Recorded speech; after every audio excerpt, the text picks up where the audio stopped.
Jam. Hey, Chris, how's it going? Hello, Carmen. We are back with another exciting installment of the Terrorisk podcast. Yes. We can get started right away with some current events. Supposedly, Kim Jong Un made suicide illegal. Yeah. So if you live in North Korea, and Don't commit suicide or you're going to die. You're going to be executed. well, if you attempt to commit suicide, and Is this real or is it? yeah, I looked it up. Apparently, it is real. It's legit. Kim Jong Un banned suicide in the nation. Those who attempt and fail will be executed. Maybe it'll actually be a good deterrent. People will feel motivated to actually live life.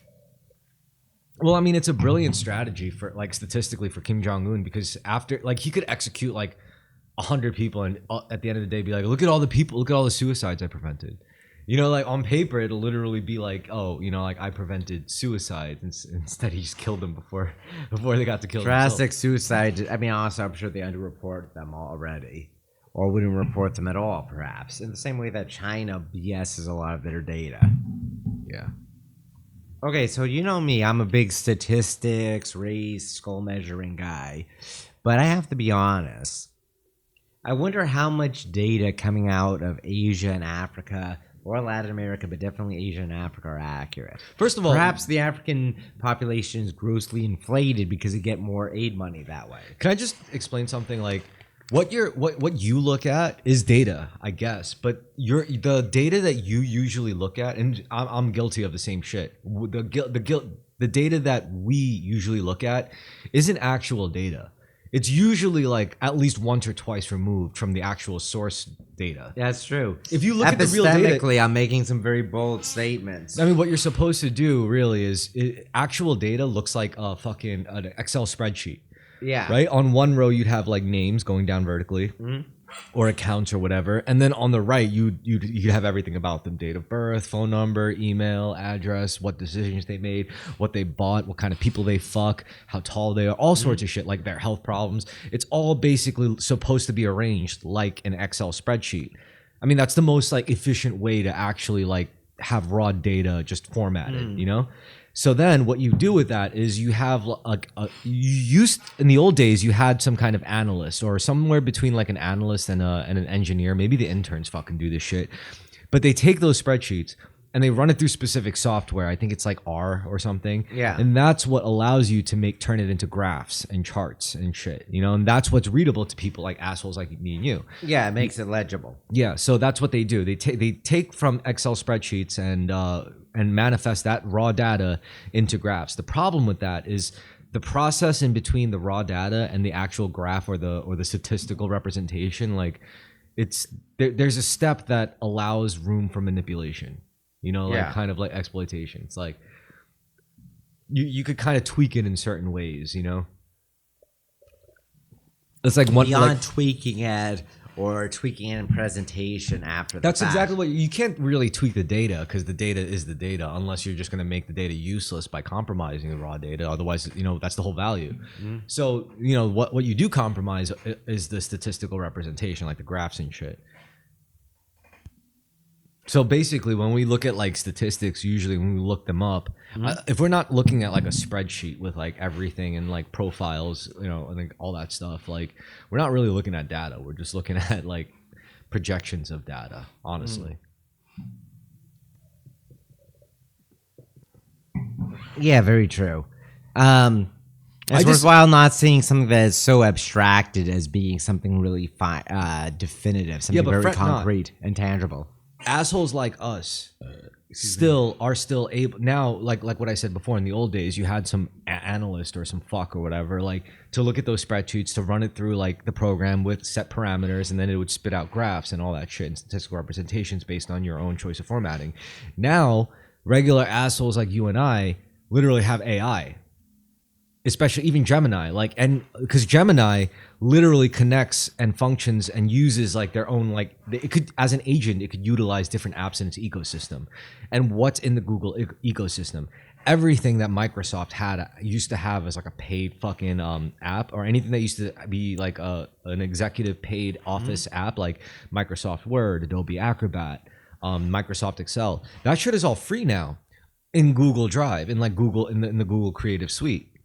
So we all have Google Drives. If you have a Gmail, you have a Google Drive. Yeah. So you could, store shit in there. And from that Google Drive, you could manipulate whatever you store in that Google Drive, whether it's a PDF. They have a PDF editor in Google. You have like a Word document editor, just like Microsoft does in Google. And that's all, server based. It's not like none of that has to be installed on your own computer anymore. You could just like do it all from your browser, essentially. So because of that, and paired that with AI, you could literally like tell Gemini to say like, here's the Google Drive address for this link. This has the Excel spreadsheet file. It has some PDFs for cursory information. It even has some like image files that you could use to put on as like a watermark or whatever. So I want you to like take all this data and pump out like a graph for me. All you really need is the Excel file. Once you have that Excel file, you could tell this thing to be like, all right, now you have this Excel file of like 200 contacts with all their information. I want you to send me like an email to my underwriter for every single one automatically, and like I want you to output all the information from the graph, but in like a email body, like name, blah blah blah, company, blah blah blah. As long as it's structured and formatted in the Excel file, it could just transpose that easily into any printed document.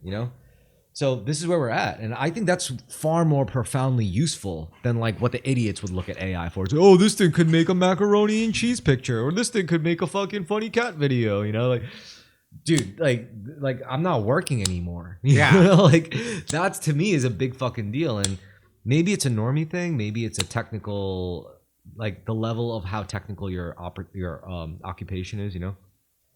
I think for some people it's very useful. For other people, a lot of people, it's just a lark, a toy. Other people, their work, it doesn't help that much in. Of course, like if you're like a garbage man, like this but if you're someone who uses systems and documents and data. Look, if you work an administrative role, it's a huge benefit, is what it's coming out to. So it's like, excuse me.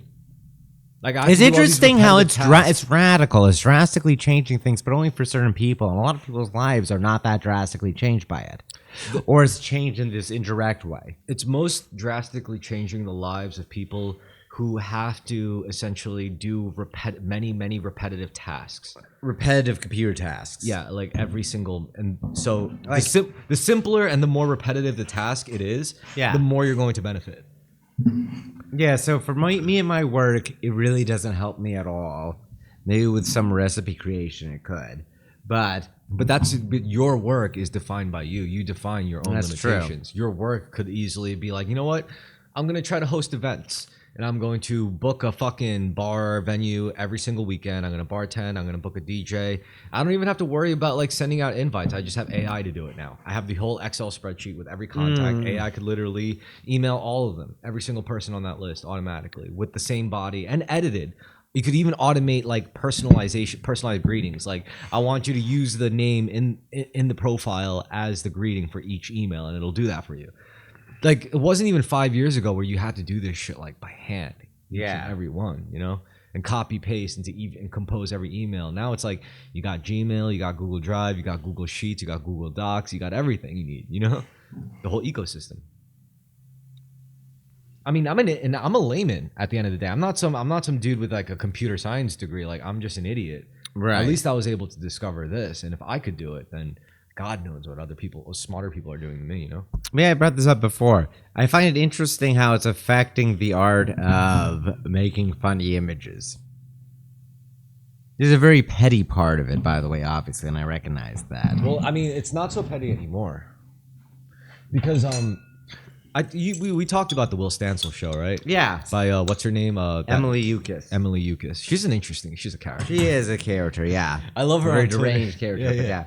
She's like, Andrew Tate was like, no one has the balls to call me the N-word to my face, blah, blah, blah. Like, how about this? You comment with your name and your address, and then we'll see if you still do it. And Emily Eucas comes like, my name is Emily Eucas, and you're a retarded N-word. Yeah, like hard R and everything. Andrew Tate's an interesting character. Oh, fuck Andrew Tate. He's talked about way too much and is tiresome. The underlying current of Andrew Tate is that his audience is entirely Arabs, Indians, Latinos. There's a moral panic around him, and people panicking about it were averse to saying who's listening to him. Not anymore, though. Even now, like, I mean, the UK, at least, they have Adolescence, that television show about a white kid being radicalized by an Andrew Tate-like figure, Andrew But Tate. before Andrew Tate, it was like, you know, the red pill. Before the red pill, it was pickup artists. Society at large is just afraid of men gaining more agency than they already have. Yeah. I don't know. Am I wrong in saying it's the type of men who are into it? Not actually, I don't know if that's being overtly even addressed. I mean, have you ever listened to some of Andrew Tate's shit? He's not like all fucking. He's just obnoxious. That's he is. his only sin. He's really, sometimes fun. He has some. I've said this before. He's like a GTA character. It feels very. I do laugh at. I mean, he's a very amusing figure. I can see the appeal, but it's obnoxious and tedious. I just want like. The most interesting things are not any gender relationship stuff. It's his bizarre performances and like tacky displays. Yeah, but that's only as far as the West is concerned. If you showed like Andrew Tate rhetoric to fucking like Muslims, like conservative Muslims, they'd be all up for it. They'd be like, no, they love it. No, that's a huge part of his exactly. audience. That's why he's in like the Dubai cultural People don't think sphere. about that. Oh, like no, that's what I mean. Is how does that, anyone listen to Andrew Tate? Do you know how many fucking Muslim young men are out there? Every like single Canada, Muslim guy loves him. Yeah, and I say this to people who are like anti. Andrew Tate is literally Muslim. He's married to like multiple women, essentially. Yeah. I've said this to people who are liberal opponents of him, and really is like a short circuit. They just don't understand. I'm like, if you hate Andrew Tate the way he is, then you basically hate like every conservative Muslim. Because that's pretty much how they are, you know, like everything about him is very brown coded. It's something like I loved Andrew Tate's support of Palestine and the Israel-Palestine conflict because his official statement was Israel made people get vaccinated 5 times, but Palestine never had a vaccine mandate. Therefore, I'm siding with Palestine. Because he doesn't want to get vaxxed. Yeah, which is just a delightful argument. Like, I'm going to side in this conflict over this culture war issue from 2 years prior. I think the most like memorable thing I've ever seen Andrew Tate make, or like his content wise, it was when he had this video. This guy was just recording him like going on a rant, and he goes, standing in front of his like 12-car garage. He's like, listen, Kamala Harris is not black. All right, if she's black, she has to make me a chicken dinner. And once I try that chicken dinner, I'll be able to tell you if she's black. And that bitch, I'm telling you, she's not black. She has never made a single fucking chicken dinner for her fucking husband. Like, basically like saying like, that bitch ain't black. Because Kamala Harris apparently had a thing where she's like, I'm black. That was a big part of her shtick, yes. And Andrew Tate was like, this bitch is not black. Yeah, he's a very entertaining figure. I feel, you know what I think about Andrew Tate? I think he'd be much better as a straight-up comedian. He'd probably make less money. Definitely make less money. I think he's more like a Alex Jones that takes himself too seriously. Yeah, he has that same Alex Jones influencer quality. Except Alex Jones is like strangely prophetic in a lot of ways. Yeah, you know? Alex Jones feels like just a more admirable performance artist too. Yeah, he could just be Bill Hicks. Yeah. After Bill Hicks faked his death. That'd be really funny. Yeah, I know. They do look very similar. And there's some similar personality as well. Yeah,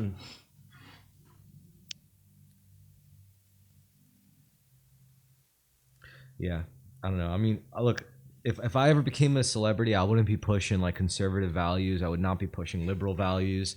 You know what I'm going to be pushing? What, spirituality? Yeah, I'm not going to be pushing religion either. I'll be like, listen, I'm not going to hate you for being religious, but I'm going to say you're like only seeing like 60% of the picture. I'm going to piss off everyone probably. You know, like that's what I would do with my influence is just piss off everyone.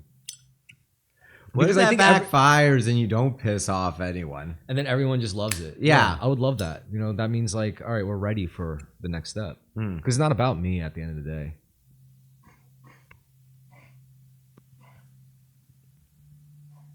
For example, like, yeah, me is important insofar as a spiritual awakening drastically changed my decisions and like, you know, my framework of thinking, which drastically would change the decisions I would make day to day, which would drastically change my entire lifestyle in my life over at least even a 3-year period. And it has, you know, like just from looking, and it's not even that long ago. This is why I could be, it's so fresh. This is why I'm so like jazzed about it. Cause I'm like, I literally viewed these results from my experimenting as like, you know, an adult. And, like it's not something that like I was indoctrinated into either.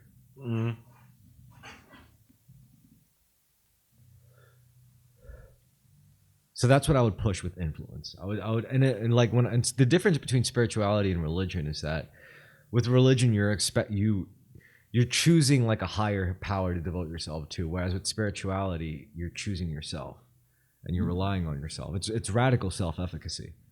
Because you're looking at it like where it doesn't matter what religion you subscribe to, every single other person on this planet has a soul just like you.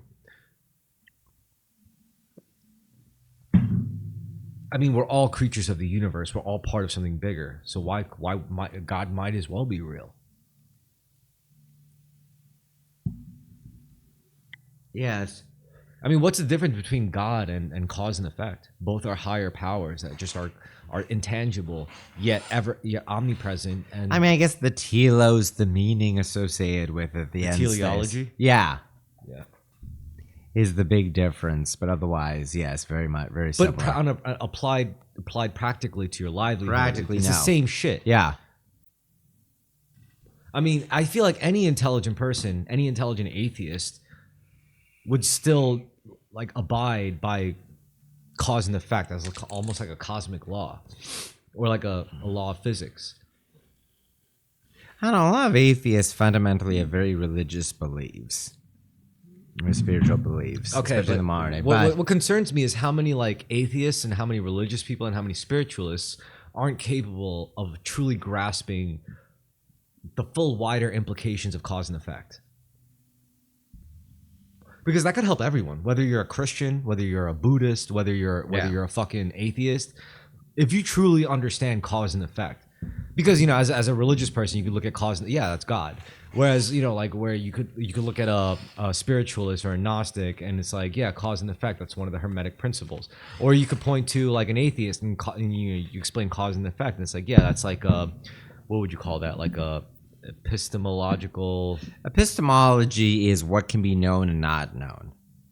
So that would be like an epistemological extreme of reality, like cause and effect, because that's like an intangible. You can't hold cause. You can't point to it as a that's ontology. It's about ontology, the nature reality. of existence. What is reality? What is the nature of existence? Epistemology is like what can be truly known, what cannot be truly known. But that, I think cause and effect kind of blends both, doesn't it?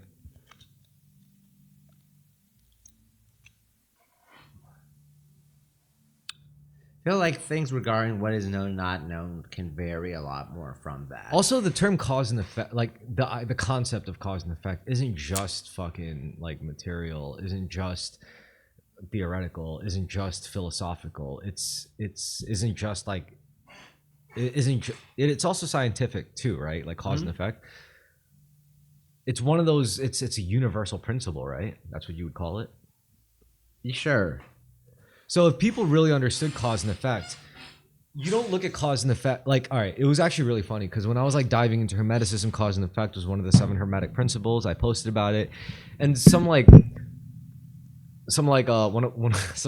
dude on my friends list in Facebook, he was like, cause and effect is unjustified, and he said something, it was something else, but he said it was like unjustified.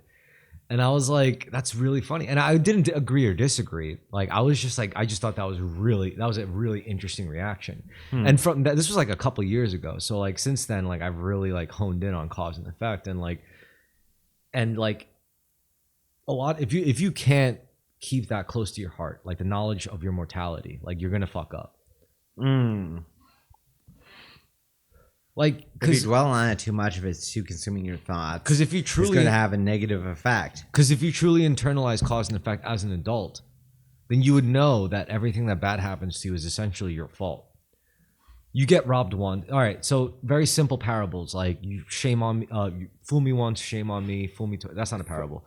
That's more of like a Aphorism. aphorism. Fool me once, shame on you. Fool me twice, won't shame me again.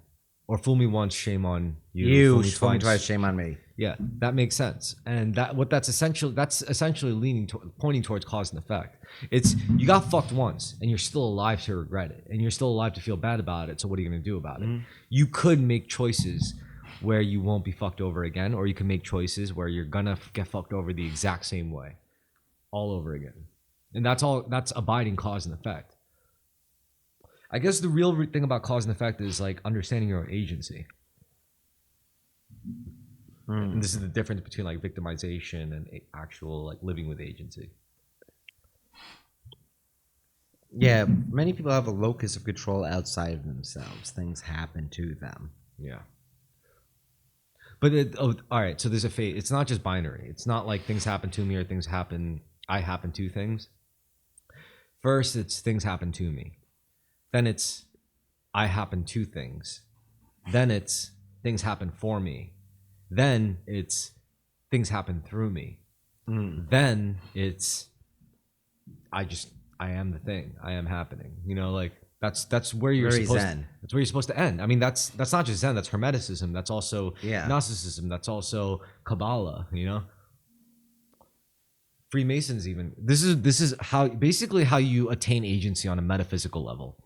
Because no matter how much money you have, you could still be a slave to your impulses. Yes. No matter how many friends you have, you could still be a slave to your own insecurities.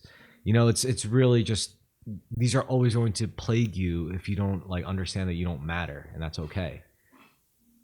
We don't have to be alive, we just want to be. I remember one girl recently flipped out on me because I was telling her, I was like, no one's stopping you from killing yourself. Like, Yeah. no one's like there's no law of nature that says you need to be alive. And she took that as me saying you should kill yourself. Isn't that fascinating? How like when you present the person with their own agency, they immediately take that as hostility because they're so used to living in like a reactive framework. They're like, oh no, things happen to me. So therefore, if I say something like that to them, they're just gonna be like fucked up about it. They're gonna be like, what? You're saying I should kill myself? It's like, no, I'm just saying that you're alive because you want to be. And they're so caught up in this idea of like living a miserable life or living in misery, living in a bad world or whatever that they're like, what are you saying? You know, it's offensive to certain frequencies.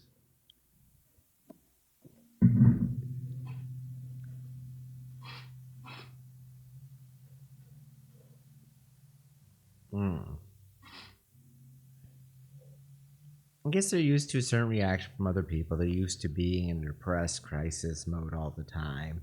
There's a cure. Yeah? Yeah. It's gratitude. Again, like knowing that you don't have to be alive and you just want to be. Knowing that no matter what you do, no matter how much material gain you get in this life, you still die and you can't take any of it with you. So you have two choices. You could either lament that forever or you could be grateful you got to live it all. And this is pure reason. This is just rationalizing, you know? This goes back to what I'm saying. Like usually the spiritual truths, quote unquote, that I'm most drawn to are the ones that align the most with material reason. Because there are many that do align with materialism. You just gotta allow enough leeway to kind of see the alignment. And this also might explain why, like, you know, to have a philosophically complete worldview, you might need to add a dash of spirituality, or to have like a fully complete spiritual worldview, you have to have a dash of materialism. You know, like grounded reality, grounded material physical reality, or essentially being autistic enough, I guess, quote unquote, autistic enough about it in your orientation to be able to see the essential nature of, or like the essential parts of normal living. To be able to convey like spiritual truths and wisdom and all that shit. Probably exactly how I am, honestly. Like, yeah, convenient that way. Yeah. I mean, that has to happen. You can't just have like spaced out Alan Watts types, and you can't just have like autistic ass fucking like pedants in this world. You got to have a balance of both. Yeah, very true.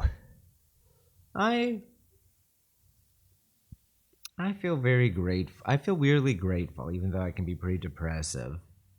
No, I think you're not nearly as depressive as some other people. That's true. A lot of people are a lot more catastrophic, and I used to be way more catastrophic about things. Yeah. Also, people don't really know how deeply depressed they are. Like they could be comfortable in certain levels of their depression as long as they're around other people that are like them. But once you find someone who's like not just disagreement with you, but are actual proof of concept of your of the antithesis of you, they get really, really upset at that. Yeah. I feel like Richie did. Hmm. Because, like, he used to say things to me like, you're a tough nut to crack. Yeah. But then, like, I feel like once he did crack it, he saw something that he just did not want to see. Because what he sees in me is the same thing he could see in himself and other people. So it's like, what you would see in me is like I'm what you could have been, but you just chose the easy path. He seems much calmer as of late. Well, you should. I mean, there's not much going on now. Like, there's no drama. We got a Democrat as mayor, for fuck's sake. Even with drama, he handles himself a lot better. Maybe I'm delusional about it, but I think that's the case. I think meeting my dad was a good influence on him. I agree. Like, the city isn't quite what you might think it would be. Well, I don't know. There's nothing like the city as we've gone over before. And it's not just him. It's anyone who blames their external factors on their misery. And the reason why I get so hinged on that is because I used to be like that. I'm sure so does most people. Until I realized, I can't control what happens to me. I can only control how I respond.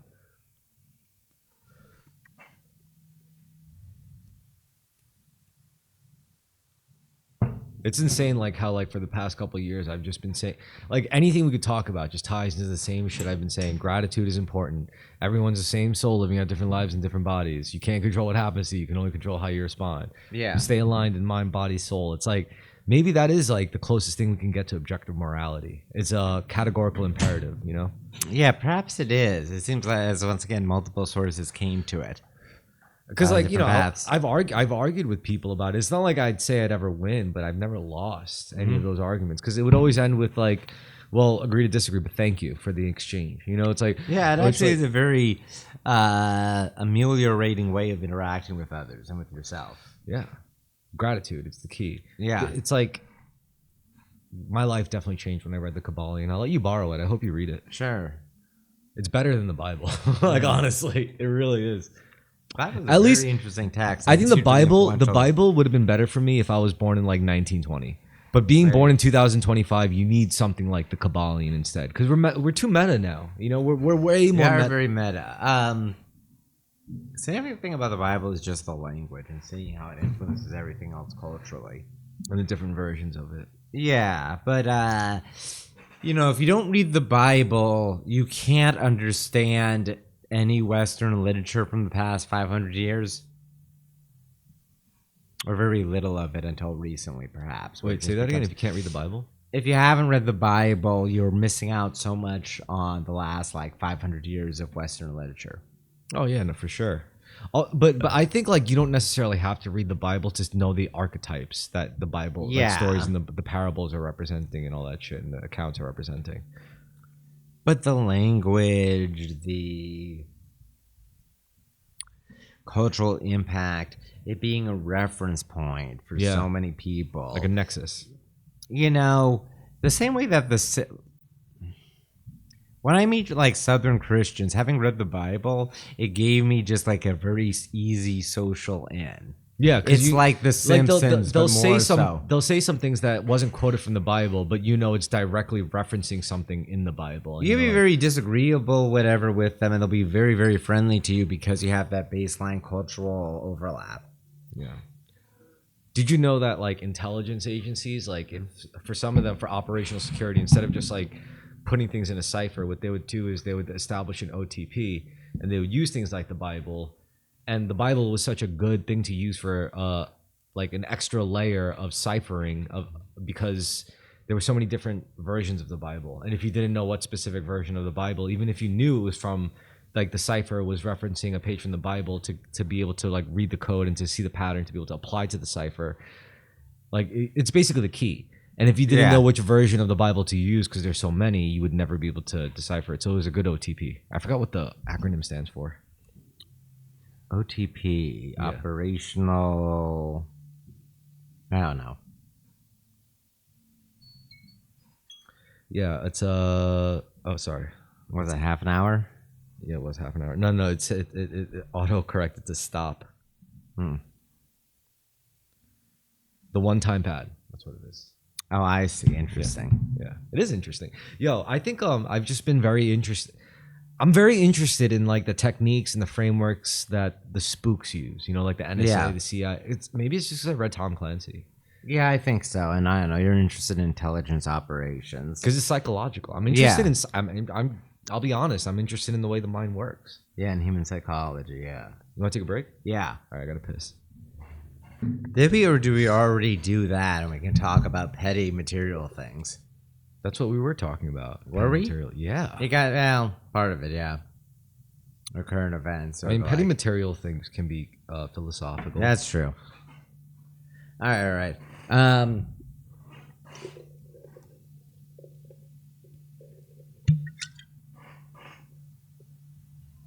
I mean, no one's argued with me about anything recently. Like so far, I've just been saying my usual bullshit, and people have generally responded positively to it. I'm not saying like kill the rich. I'm not saying kill white people. I'm not saying kill black people. I'm not saying kill rich, poor people. All I'm saying is be grateful. Yeah. But however, I mean, the only thing I could tell other people to do, honestly, at the end of the day, is be grateful. If Yeah. there's one thing that I cannot tell people to do, and yet I have to do it myself, is to be compassionate. I have to be compassionate, and yet being compassionate is like the thing that I can't.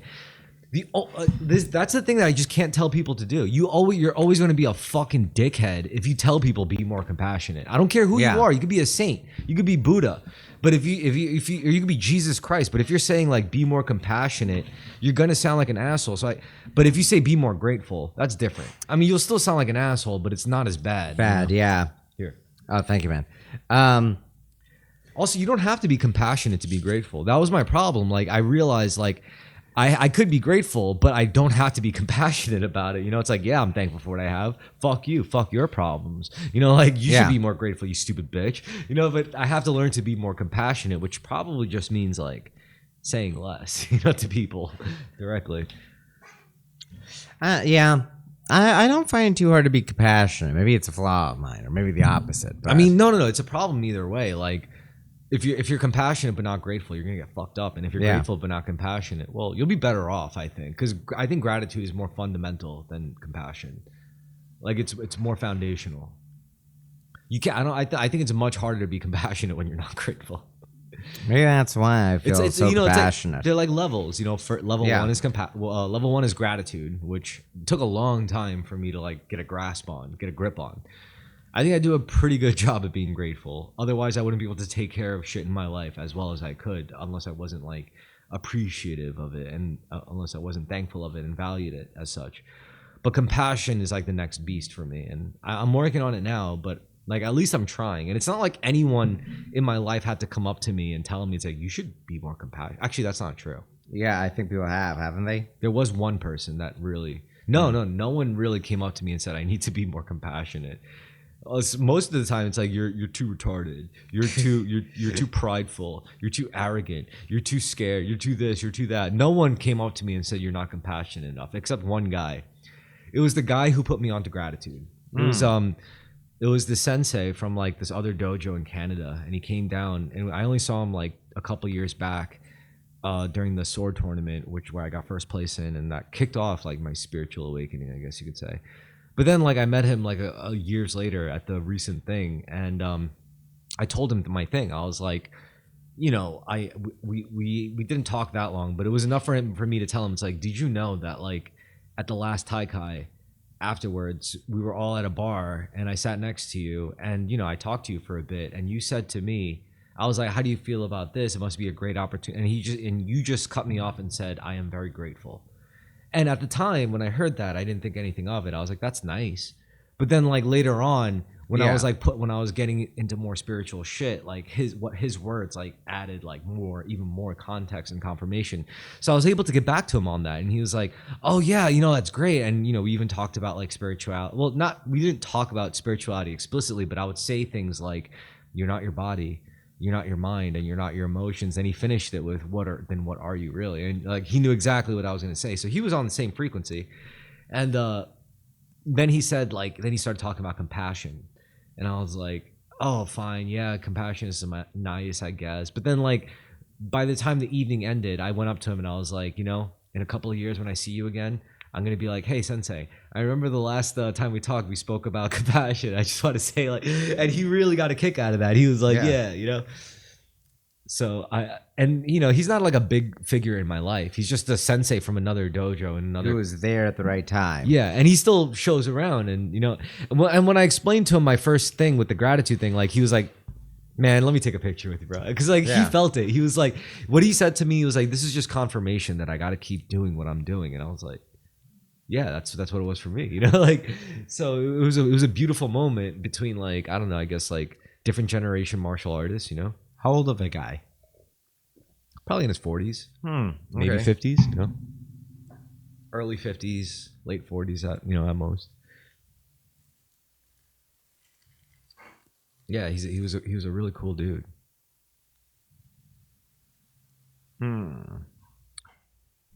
Yeah. Interesting. Right, underwhelming. But also, it's like he wasn't the only one that told me like gratitude is the way. Like suddenly, like the more I researched like esoteric and spiritual shit, the more they would tell you, it's like, yeah, your emotional state is like a whole third of your reality. So if you could get a good grip on how you could not control your emotional state, but guide it, and the best way to guide it in a most positive way is through gratitude. You can't just force yourself to be happy. You can't force yourself to be sad all the time or angry all the time, but you can force yourself to be thankful. Through pure reason. It's an easy access point, and you can sculpt your entire mindset. It's a cheat code. Yeah. It's literally a cheat code to improve your life.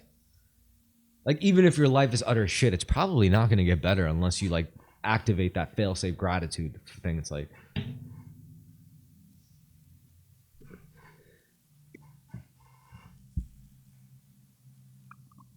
honestly, when you look at like homeless people, you see a huge spiritual bent in them.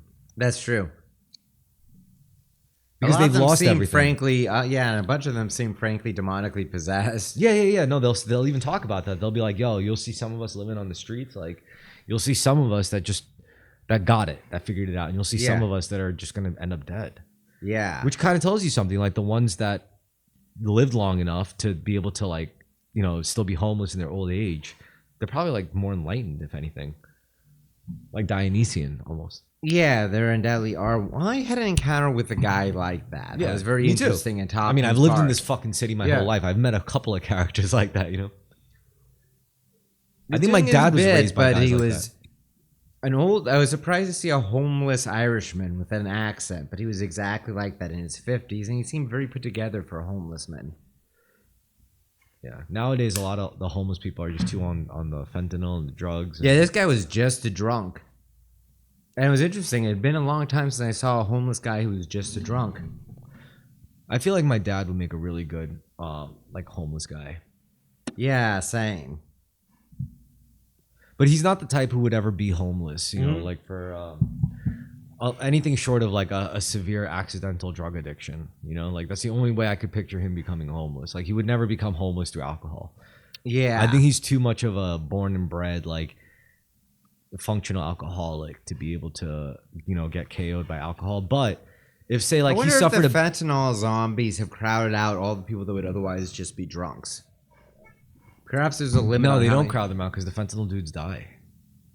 Yeah, it's true. I mean, here's the deal. Like with fentanyl and opiates in general, the way there's a pipeline. Let's say you're a 15-year-old kid, you play football, you're 17 with a motorcycle, whatever. You get into an accident, you get into an injury, then you get prescribed some pills. And the doctor gave it to you, so what harm could it be?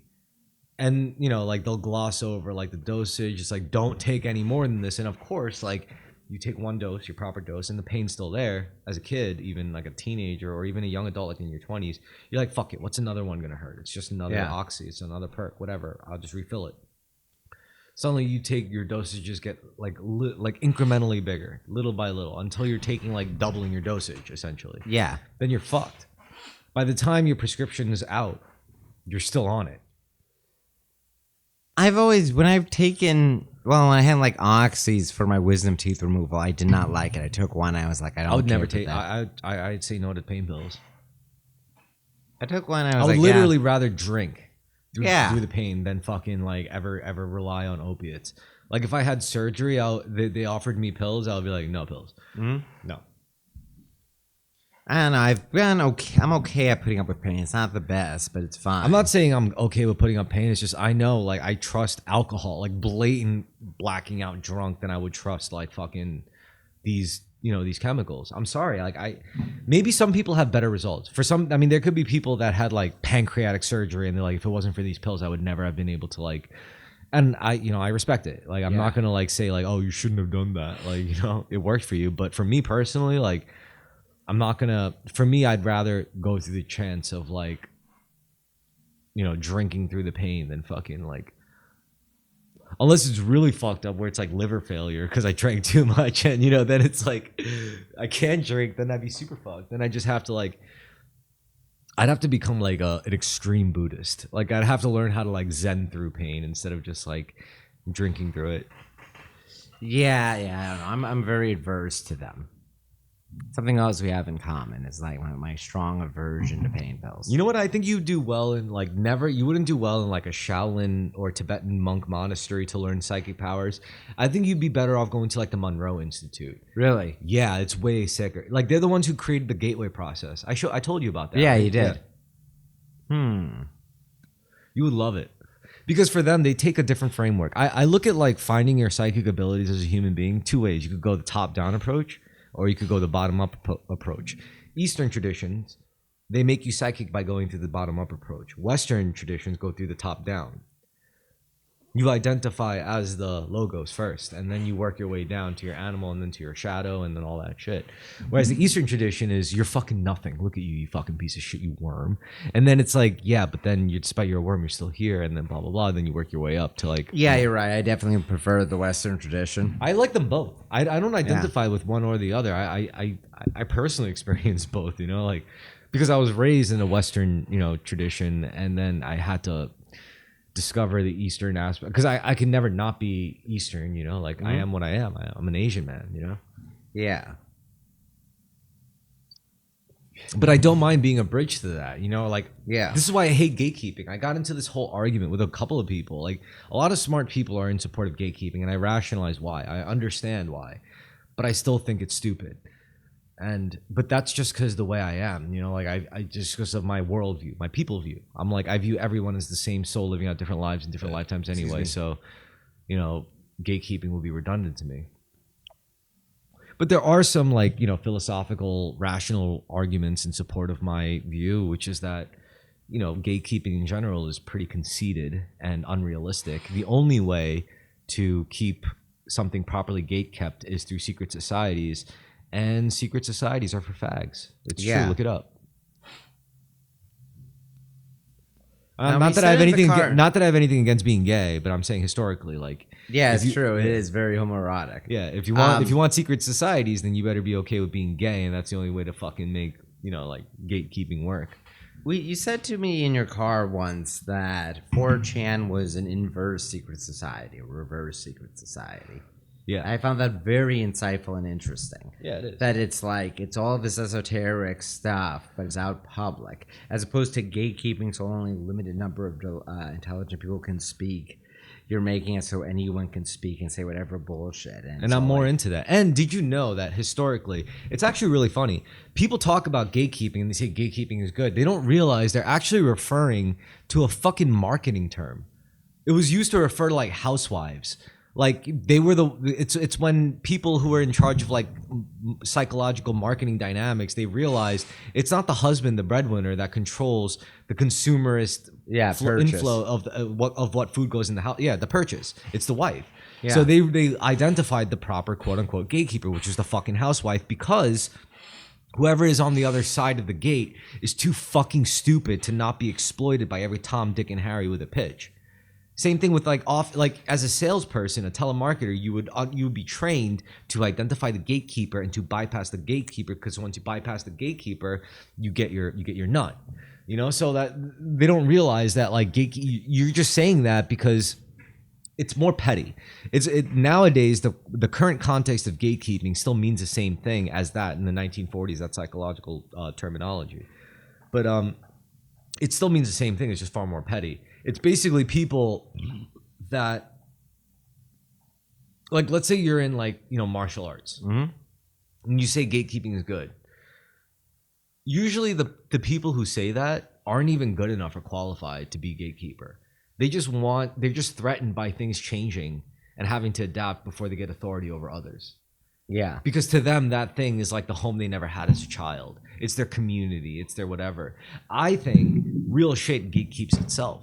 I don't have to gatekeep my martial art. Anyone could come in and try, and if they can't hack it, they can't do this shit. You know? Yeah. They'll never beat people in a fight. They'll never be able to cut through the fucking mat. You know, like it gatekeeps itself.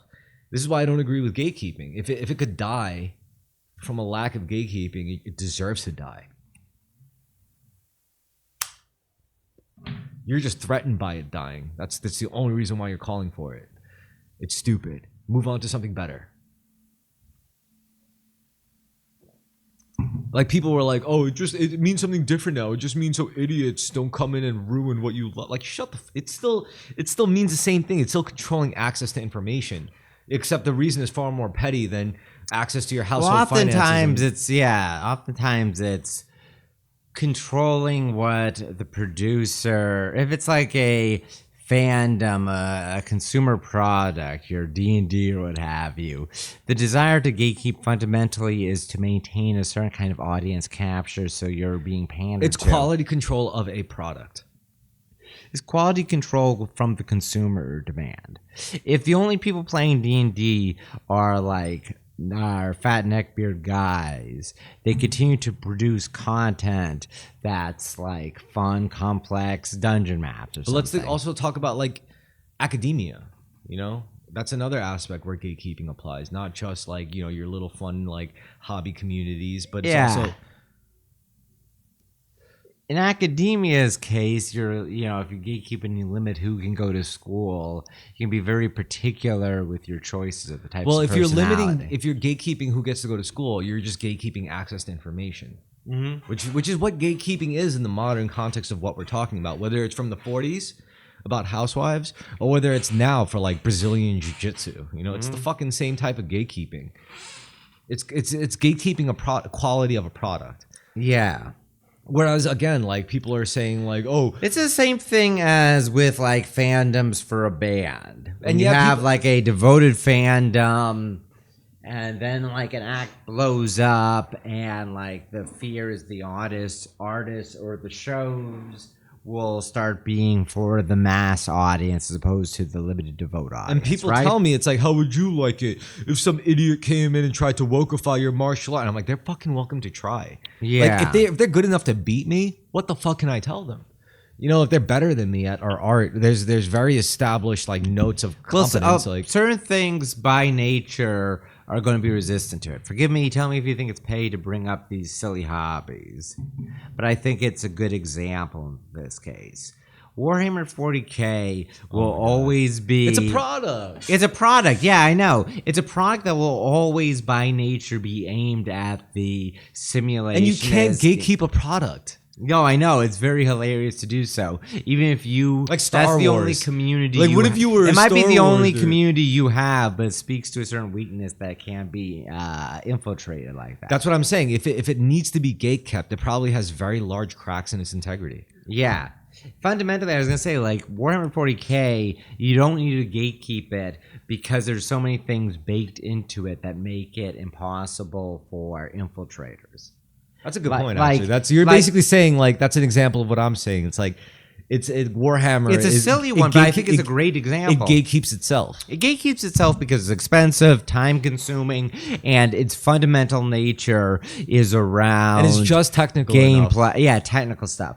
D&D was possible for Tumblr Quirk Chungus girls to take over D&D as the primary audience because there's a far lower entry point. All right. So the argument that I got into, Yeah. I hope this person is not going to listen to this, but like the argument that I got into was a person who did Brazilian Jiu-Jitsu, and they're like gatekeeping is good. And like I do a far more traditional art, and we talk to each other, we know that we know things about what each other does, and it's like they're supporting gatekeeping, and I say no, and I'm like, my argument is like, if your art was so gatekept, your Maeda-san would have never went to fucking Brazil Yeah. to fucking spread judo and jiu-jitsu, and you would have never been, it would have never been taught to the Gracie family, Yeah. and there never would have been a Brazilian jiu-jitsu, and you never would have had a thing to fucking say you should gatekeep anyway, you fucking idiot. Like it pissed me off. I was like, because if it's not that I think gatekeeping is good or bad, even it's just that if what you're saying is true, it's their logical consistency. If you think gatekeeping is good, then like by all intents and purposes, your fucking bastardized version of a Japanese art shouldn't even be allowed. Where they discuss like, is wearing gi good or bad? Is there any point to it? Meanwhile, I'm looking at it as like, you fucking assholes. You're being allowed to wear a gi and represent a culture of an art that originated twice removed from its birthplace. It's like, fuck you, dude. It's like, what the fuck are you talking about? Why are you even debating this? Like you're not even supposed, you're looking at it the wrong way. Well, and it's also like the cases in like BJJ, there's presumably going to be like, you can avoid the people who are entryist, you can avoid girls by just going to a more extreme level. It's a martial art and not a product, so you're not as concerned. Yeah, but about it. BJJ is a product. Yeah, Because fair. they're all about ditching the traditional origin to do their own thing. Well, at the very least, you can find, I'm sure, a league or a school that is focused on on whatever you're looking for, real practicality. Yeah, but those are going to be like Japanese lineage schools, not like Brazilian, which is more sport based. It's combat sport. Brazilian Jiu-Jitsu is more of a combat sport. Jiu-Jitsu, traditional Jiu-Jitsu, is just one subset of a much larger curriculum of war, which is a part of Judo, which is a part of Budo, which is a part of like the Heiho and Ryuha. Like that shit is the real, where the origins, and that's what I'm more closer to. With Japanese swordsmanship in particular, and the principles that actually guide it, which can be applied to whether you're using a spear, a matchlock rifle, a knife. Yeah. So this is that. See, I'm not even for gatekeeping.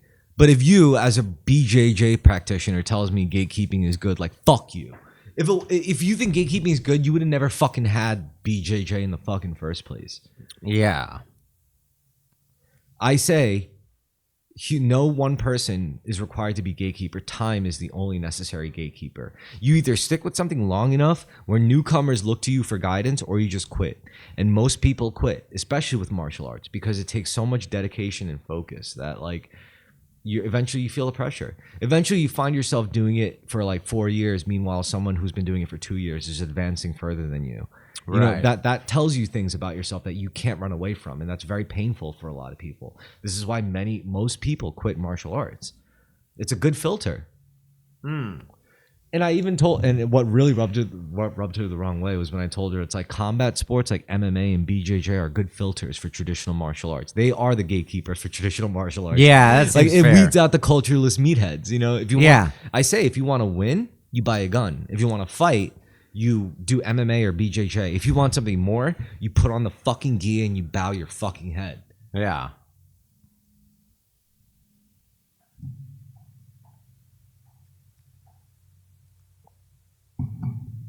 This all goes back to why I'm against gatekeeping. Real shit gatekeeps itself. Yeah, it does, doesn't it? Just by its... Philosophy doesn't need gatekeepers. No. Because It already has discipline. a filter, and discipline Because and you could raw read intelligence. like reading all about philosophy to me is like reading like the Book of Five Rings or all the martial arts books without ever practicing martial arts. No, it's a discipline because you read the rules, and then you apply them to your fucking life. And you practice applying them to your fucking life, and then you read the rules. You don't have to start one or the other. It's like you start one and then the other one informs the other. You have theory and practice. Most people focus too much on theory. Some people focus too much on practice. Very few people focus on both. Yeah. It's one thing to take time. It's one thing to take energy, time and energy together. That's a tall order.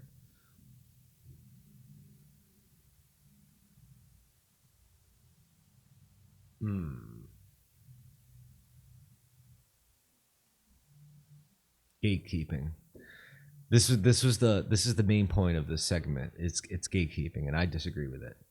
Especially nowadays, information travels too quickly now. It's like it's such an antiquated concept. Information travels quickly. You know, maybe the issue with gatekeeping is just you need to be able to form your own societies or your own structures. Again, the only way to successfully gatekeep something is to keep it a secret society, and secret societies are for, well, Facts, yeah. yeah. I don't like secret societies, man. It's not that I don't think they were necessary at certain points in society. It's just where I truly believe we're beyond that now. We're past that. And it's also kind of unsustainable. I think if you tried to establish a new secret society in 2025, it would never last. Yeah, I mean, humanity has evolved. Like we've evolved to the point where secret societies just cannot work. it's not the only game in town anymore. I've said before, like, do you consider like a men's club or an ethnic club like a secret society? No, Why not? because it's accessible to so many people. I think they're a form of secret societies. I don't think so. Even if they're accessible to multiple people, I mean, any fraternal organization, I think a secret society is just a form of a fraternal organization. That doesn't make it secret society. A fraternal organization is a fraternal organization. Like maybe all secret societies are fraternal organizations, but not all fraternal. Okay, fair. Yeah, that I can get behind that. I think the same secret societies have the same issues nowadays that like your Greek club of Astoria has. It's hard to get new guys to do it or to join it. And that's primarily because information travels too quickly. Too quickly, and I think there's other more entertaining games in town, if that makes sense. Well, again, all right, let's say we live in a world where information travels too quickly, where you could know everything at any time. What's left? What's the only mystery left? It's within. Yeah. Because again, if all of the external possibilities are endless, like and the more time progresses in you know on our timeline, the more people are going to feel this way, where anything is possible at this point. Maybe not like immediately in like immediate degrees of separation, but in a sense where I could learn how to do this, and then I know the study plan to do this, and I could follow this, and within 5 years I could be qualified to do this if I want, or I could follow this path or that path, because you know, and again, information travels too quickly. We could all Google our way into fucking any career path we want. We could all Google our way into any lifestyle we want. We could all Google our way into any religious order we want. Fuck, I could Google Masonic lodges, for fuck's sake. You can, yeah. In such a world, gatekeeping is kind of redundant. The only thing worth gatekeeping is your own soul. Sorry. And your own consistency. Your own patterns.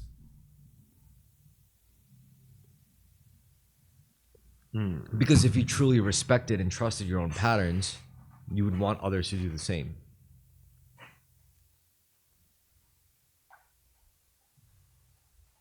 And that immediately, Occam's razor, that eliminates so much bullshit, like culturally, philosophically, ideologically, if you think of it in those terms, where now it wouldn't have been the same like even 50 years ago, because information didn't travel as quickly back then. Now it's different.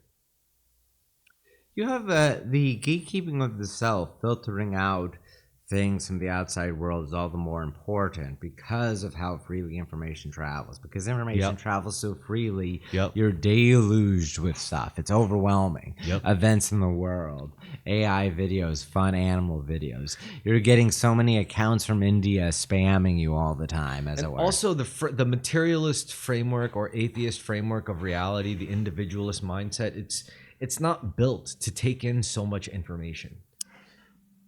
Yes, I agree. But meanwhile, if you look at yourself as a child of God and everyone else, it doesn't matter what information, what amounts of chaotic information you're given, because you're like, yeah, you know, like I see it, because we're all facets of an omnipotent being. Of course, it's going to be chaotic. Of course, it's going to be insane. I'm okay with it.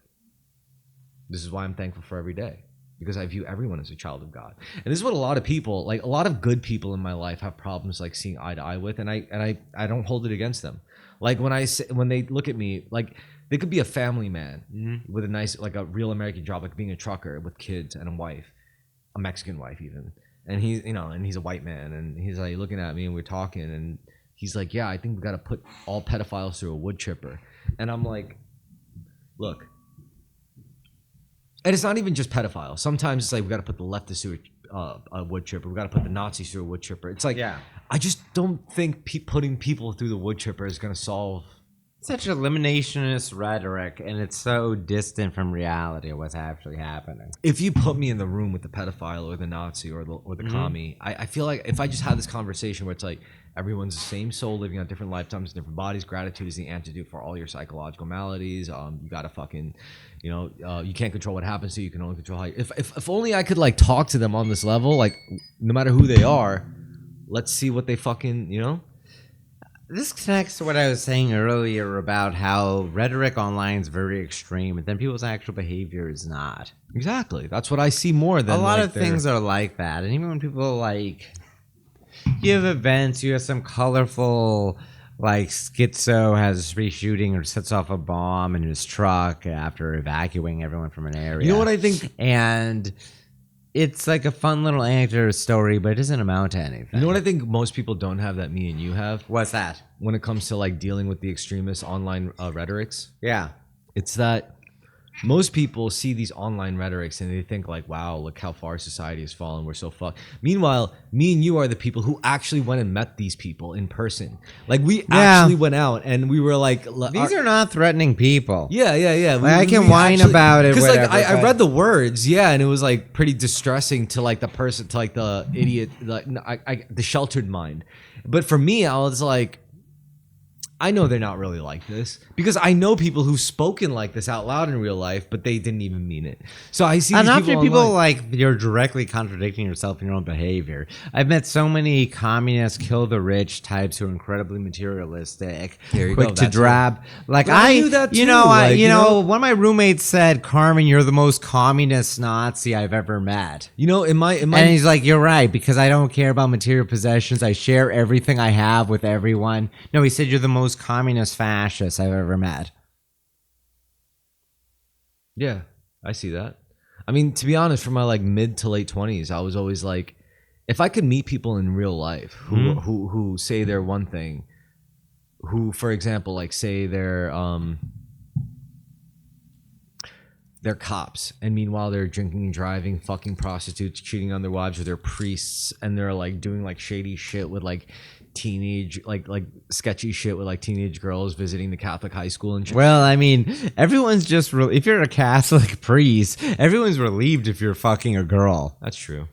But either yeah. Or a housewife or something. Yeah, I mean, like at this point, you expect the average Catholic to congratulate a priest who's fucking MILF. Like so for me, it's like, so like, you know, so if I see someone on like a hot girl on Facebook who's like super leftist on Facebook, and then she turns out to be like pretty materialistic in real life, and I'll be like, whatever. I could overlook that, you know, because I've seen so much of the ugly contradictions of real. Maybe New York is just like that, you know. You have hilarious contradictions, as opposed to like all the white demonic nationalists who are in relationships with women of color, for instance. Yeah. And it's funny because like it's kind of like that weird gag where like a lot of Trump voters are Mexican, you know, like yeah. I don't know. This is much covered online. Much like I was saying about, like, the phenomena of the Latino white supremacist is very well documented. It doesn't even need to be mentioned. True. Even beyond, like, slop accounts being Indians monetizing the aesthetic. No, that's Often people are, frankly, there's so many cases with extreme internet personalities where they're a heavy-handed, on-the-nose, ironic person. That there's some inherent irony within them compared to how they're presenting themselves online, which is still deeply held and deeply felt. That's a pretty poignant analysis. But with that, I'd like to take a palatable, right? Yes. Always I'm not interested in music theory, but yes, it is interesting and palatable. You're interested in tunes. That's true. Do you have to pee? No, I don't. I'm fine. Let's keep going. All right, let's keep going. All right, so we're on a music bent. Right. You're describing writing a song about pitch and all that. Not even writing a song, just coming up with a tune. Yeah. Do you know why coming up with tunes is a useful skill? Why? Because it helps you remember things better. So let's say I had to remember a number, like someone gave me like an account number, instead of just like saying the numbers, like focusing on the numbers themselves, I'd be like 1, 2, 3, 4, 5, 6, 7, 8. Like I would add like a rhythmic, melodic flow to it. A lot of people can't sing anymore, whereas in the past, all throughout human history, a lot of people had some bass level. That's not true. Plenty of people could fucking sing. Nowadays? Yeah. Yeah, but is it as many as in the past? More. I think it was more in the past. No, I think more people could sing. Well, first of all, there's a lot more people now than there was in the past. No, I mean per capita. Yeah, per cap, proportionally. Yeah. Yeah. No, I think proportionally, there's still quite a few singers. It's because singing is like, it's so hard. All right, let's view singing, the use of your vocal cords to generate music as an instrument. Yeah. Like, let's view that. Like, just like how, like, yeah, playing a violin. It's basically using a external thing with your will and elements to produce a specific timbre of sound and rhythm. So knowing that, like, and it's not even that far off. Like, you say, oh, but vocal cords are part of your body. Yeah, but you still need a part of your body to play even instruments. Like, if you had no hands, you can't play a fucking violin. It's still contingent on body. It's just degrees of separation. Vocal cords are very intimate, because it's a part of your body. There's that, and so are your lungs, and so is your mouth, because like the shape of your mouth also affects how like notes are projected. And that being said, it's like singing is so accessible. It's just so natural. We do it without even meaning to. Now, what you said though, I do hold a lot of stake in, because I do believe humans are becoming more telepathic. I do think we are communicating more often without the use of our vocal cords with each other than we do with. Well, of course, because we're texting each other all the time. Don't just say that so matter-of-factly, though. Like, really consider the implications of that. Like, you wonder, why do less people know how to sing? Well, this is fucking why. It's because we don't need to use our vocal cords as much to communicate. Before the invention of radio, you used to have songs that guys would sing drunkenly in a bar together. If you go into a pub in Victorian England, everyone's singing. Someone might be playing the piano, but a lot of people are singing a song together. I think there is a weird inverse effect where the less we rely on our vocalization and our larynx to communicate, the more significant such expressions become. For example, if there was never a need to use our voices to communicate, suddenly every single time we use our voices to communicate becomes a much more significant, impactful, yeah. And this also, it doesn't have to just be like far future shit. This could be ancient shit. Maybe in the ancient times they were more telepathic, and every time they spoke was a very holy event, because there was less, like, I don't know, dilution with technology and materialism. What if they spoke a lot more? I think it's the opposite.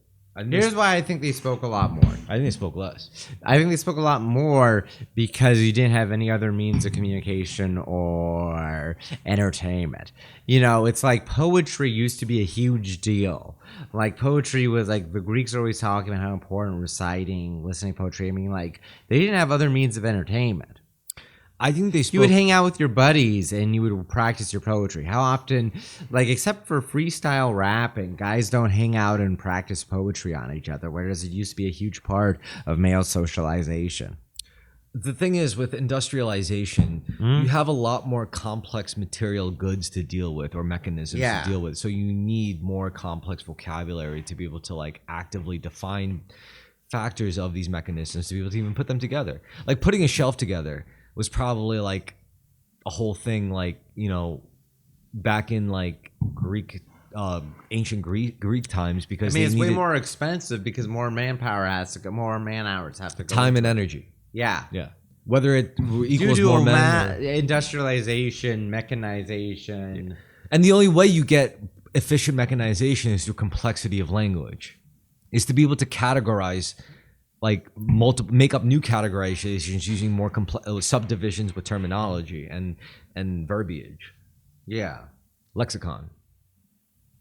And this is why the Germans are so fucking powerful, because I don't know, Well, Germanic. because of all their intense compound words. The Germans never lost anything. The Germans never lost World War II. The Germans never lost like the culture war. Look, America without Germanic culture would be nothing. There would be no English as we know it. I mean, yeah, I don't know. They're both on the English language, a huge influence on The scientist England, that won on our fucking World War was German, for fuck's sake. Yeah, I don't know. I mean, World War II, like the Manhattan Project's basically like a Hungarian Jewish science project. But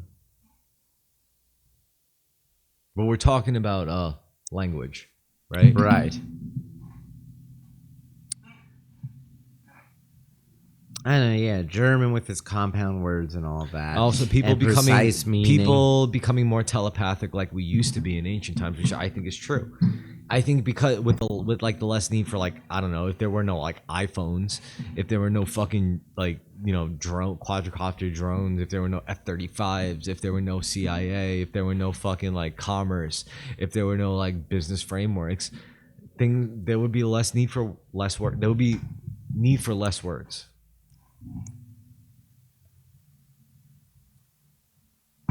So this is why I think, like, now, because information is traveling so fast to the point it's oscillation. It's not like we're going back to a different point. It's just it's a wave that had to rise and fall. Like, we had to start at a point where it's like no technology, then we started getting technology, then we lose our intuition, and then we gain our intuition back once the information time gaps become redundant. Mm-hmm. Then we become telepathic again, except now empowered with more material technology. And then once we find the next phase, then we're going to go back, and it's just going to oscillate back and forth. I think this is like Nicklandian shit. Yeah, it is. It feels like it is. It's just with every revolution, it just gets gets faster and more violent. That's the only reason why it's relevant to us, because, like, yeah, everything moves in a cycle and a flow, great. But no, it's like he adds an edge to it when he points out that every rotation, every oscillation, it gets more violent, more chaotic, more intense, more lives lost, but more gained. More masculine, I should say.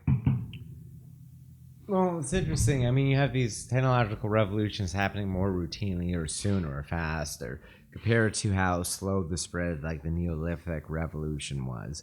Greater complexity of tools, farming, etc. Yeah, but I digress. Right. How do we apply all this to creative ends? To create what? Creative ends. You don't consider yourself a creative person, do you? No, I don't. Why? Well, I don't think I'm I never had that much of a drive to create. I don't feel like I. What was the last piece of creative output you generated? Unless you're really stretching it, like talking about cooking or whatever. No, I don't recall. Maybe 10 years ago or something, a D&D campaign, maybe at best. It's interesting that you point. Unless you put like writing individual tweets, but like, come on. Okay, so let me rephrase the question. When was the last time you tried to produce something that you know that no one has done at least for a long time? I don't know if I've ever done that. Okay, I mean,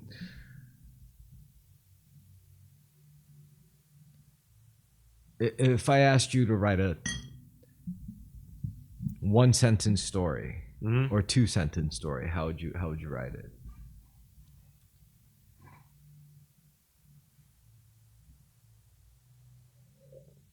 Right now, this feeling is a hemisphere of your brain being like jump started because it's been like atrophied for so long. It's So like, long. Okay, so this I is would this is me putting say. the jump starter cables on from my car. It's like, you're like, Okay, baby shoes. Fucked once. that's brilliant, dude. That's like Thanks. that's incredible. Like, Thanks.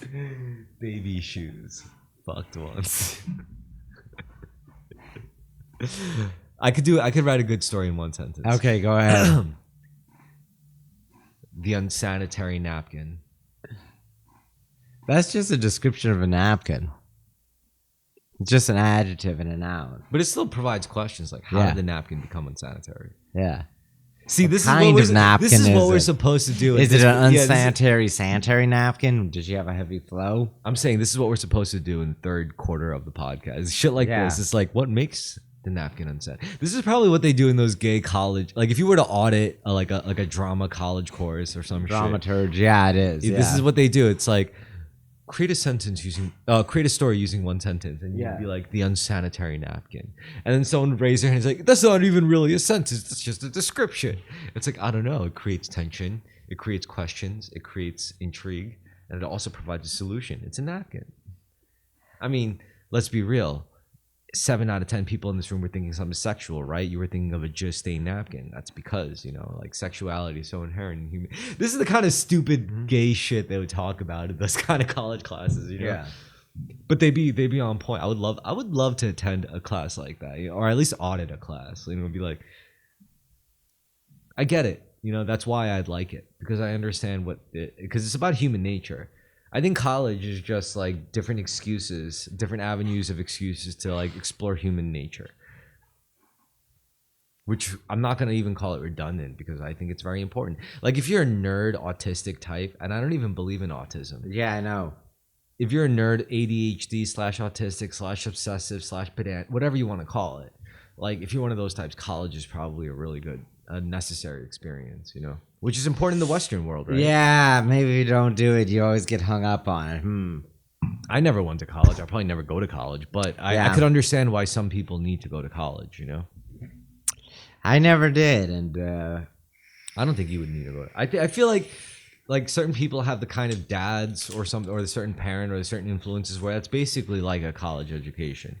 yeah. And I'm not even talking about like the smartest, most like solid put together dad. Like, I'm saying like being raised by like a fuck up parent, like a career criminal parent or something, that's like better than any college education, They can give you perspective being around those people, but More importantly, they will give you the guidance you need. For example, if like growing up with a fuck up parent could make you decide, I want to get into criminal justice. Yeah. It's like, and then exactly what you're supposed to. You go to community college, you get a degree in law, then you join the police force for a few years, get a job at the district attorney's office. Like you see your path, but it's generally that. It's always well, more importantly, it's creative in nature, I guess.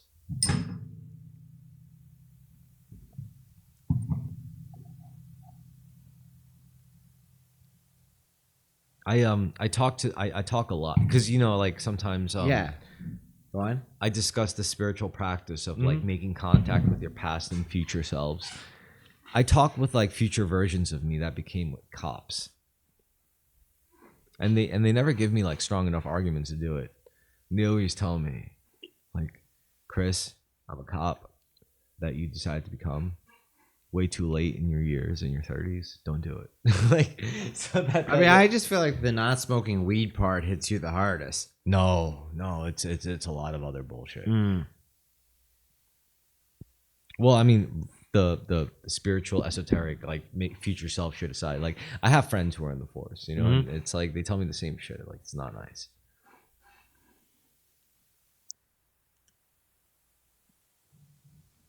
It's like being in middle school, Oh, that sounds awful. except you have like a gun. That's awful. That's even worse. Yeah, it's like being in middle school. Imagine going to work all day and you smell like peanut butter and that weird public high school smell. Yeah. like every time you go into work, same shit. It's an institution. It's a citywide institution. Unless you're a cop in like Sandusky, Ohio, it might be different. Probably a lot more boring. But the quality of life is probably better. Yeah, I can see that. Whereas in New York, every day on the job is like, yo, I met some hot bitch, like she gave me her number. She's a nurse. Her boyfriend is like the psycho drug dealer. I'm gonna save her and I'm gonna marry her. Like that'll be fun as a cop. It's like, yeah, she's this like Latina nurse from Queens, and like she's just trying to get her grandma out of the fucking apartments and into a house, and her boyfriend is this crazy drug dealer, gangster dude, and I'm gonna save her. Like that must be fun. Like Yeah, must be fun avoiding trouble until you can collect an early pension. that's true too. Especially if like- you're a Staten Island cop, for example. Yeah. Although, like, I feel like Staten Islanders aren't the greatest New Yorkers, but like out of the boroughs, but they're like some of the most intelligent. Yeah. I keep thinking about how you would just become a detective very quickly. Me? Yeah. I mean, it could be worst case scenario, like, It would fast track you to being a detective. or they would throw me in a computer room. Mm-hmm. Yeah. I might prefer that actually.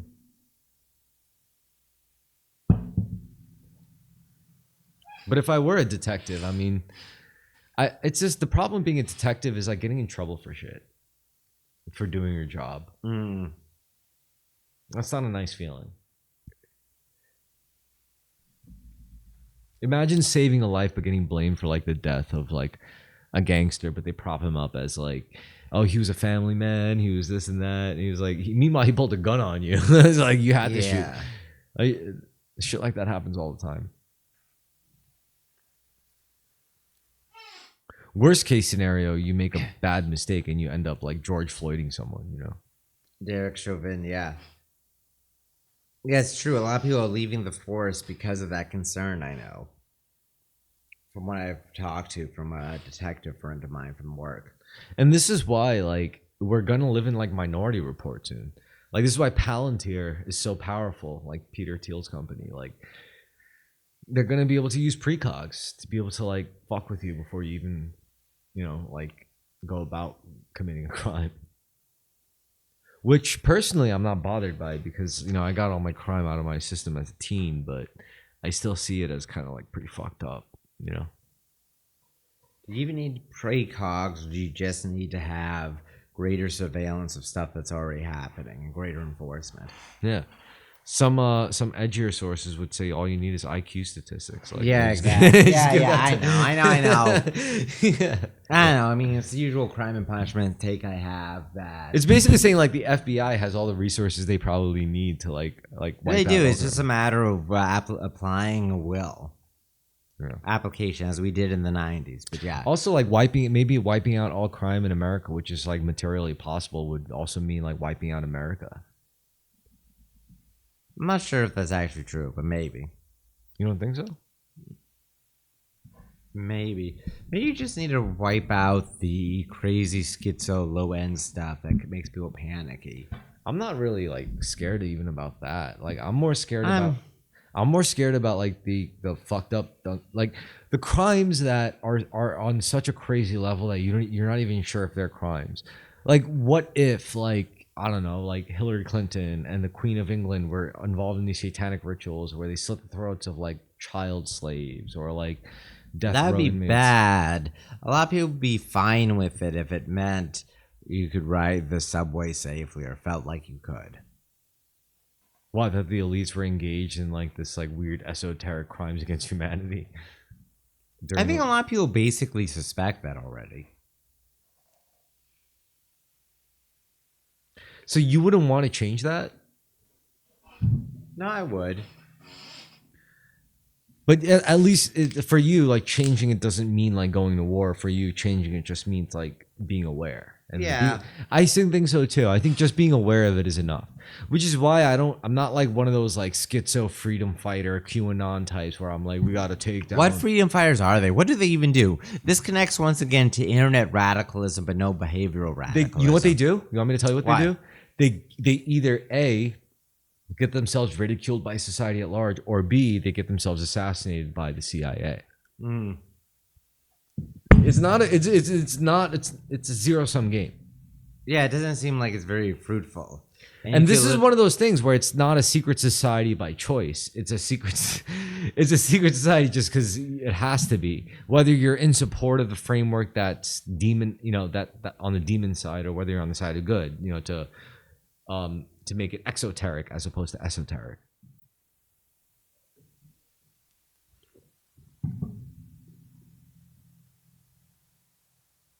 I believe in exotericism. Yeah.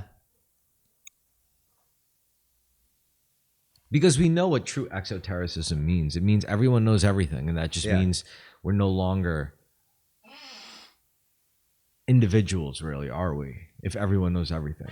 No matter what body type or ethnicity we're born in, if everyone knows everything. A lot of people might still feel like individuals, even more like individuals. I think so too, which is why people shouldn't be afraid of everyone knowing everything. And many people, you'd be surprised, are afraid of everyone knowing everything. Yeah. I mean, what basically what it would mean is like you find out that your worst enemy is actually one of the greatest people in the world, and you find out like one of your closest friends are into child porn. That's like the same case for everyone. But then if everyone was forced to deal with that at the same time, it's like, I mean, we would no longer be the same species at that point. I get that. We would no longer be humans, honestly. We would be like humans 2.0. We would be hive mind, right? Where everyone knows everything, and that's okay. Honestly, I'd like to think that I don't want that, but I'm equipped to handle it. Like, if I find out everything about everyone in my life, I wouldn't like condemn anyone, because I'm just like, I think I could take it. And I say this not flippantly, because I don't care who you are, whether you're my own father, whether you're my worst enemy. I think everyone has things that they don't want anyone to know about, and that's okay. Like, I don't demonize it. I don't judge it.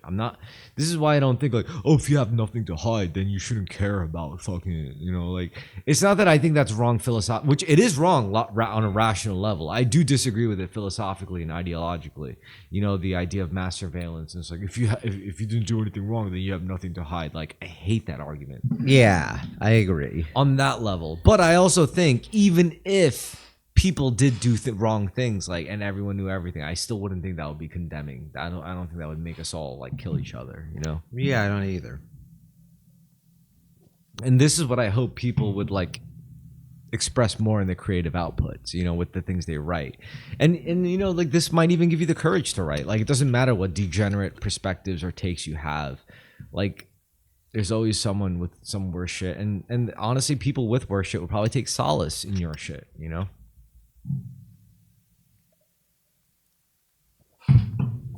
Feel like he's not as bad as me, but he gets me. So maybe there's hope for me. Maybe I could be more like him.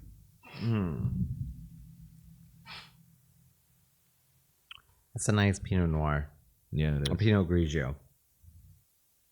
Light, refreshing. The reds these people make is also good. You got the little grapevine stem. Yeah, so creativity. I don't know. I mean, you don't see yourself as a creative. That's a No. problem. We got to fix that. Maybe. Everyone's a creative.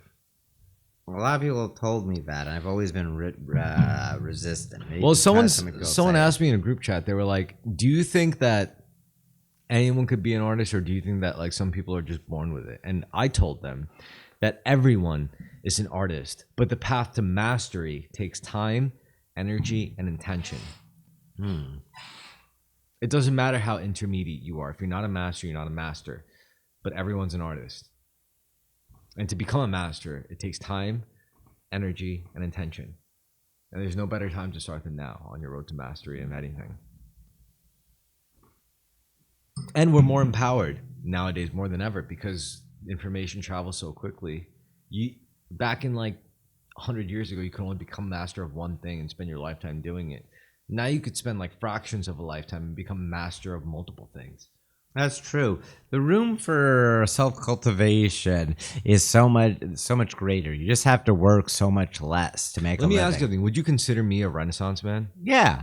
So the reason why I would embrace that title is just so like an idiot like me can show everyone, especially men. You know, at one point, this is like the whole goal of like classical Greek society, and they had to have a lot of slaves to pursue What they it. really wanted was for morons to understand that they could hold themselves up to a higher cognitive framework Yeah. than just what's being pushed on them through like materialist reactionary living, you know?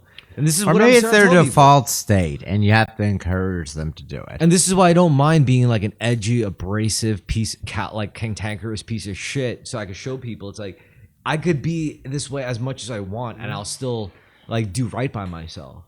It's open to anyone. You don't have to be a fuddy-duddy celebrity. You don't have to be a fucking Buddha figure. You don't have to be a Christ figure. You can be a regular guy and still gain the benefits of like gratitude, of universal truth, of like cognitive, of a categorical imperative, of compassion, of understanding we're all just different versions of each other.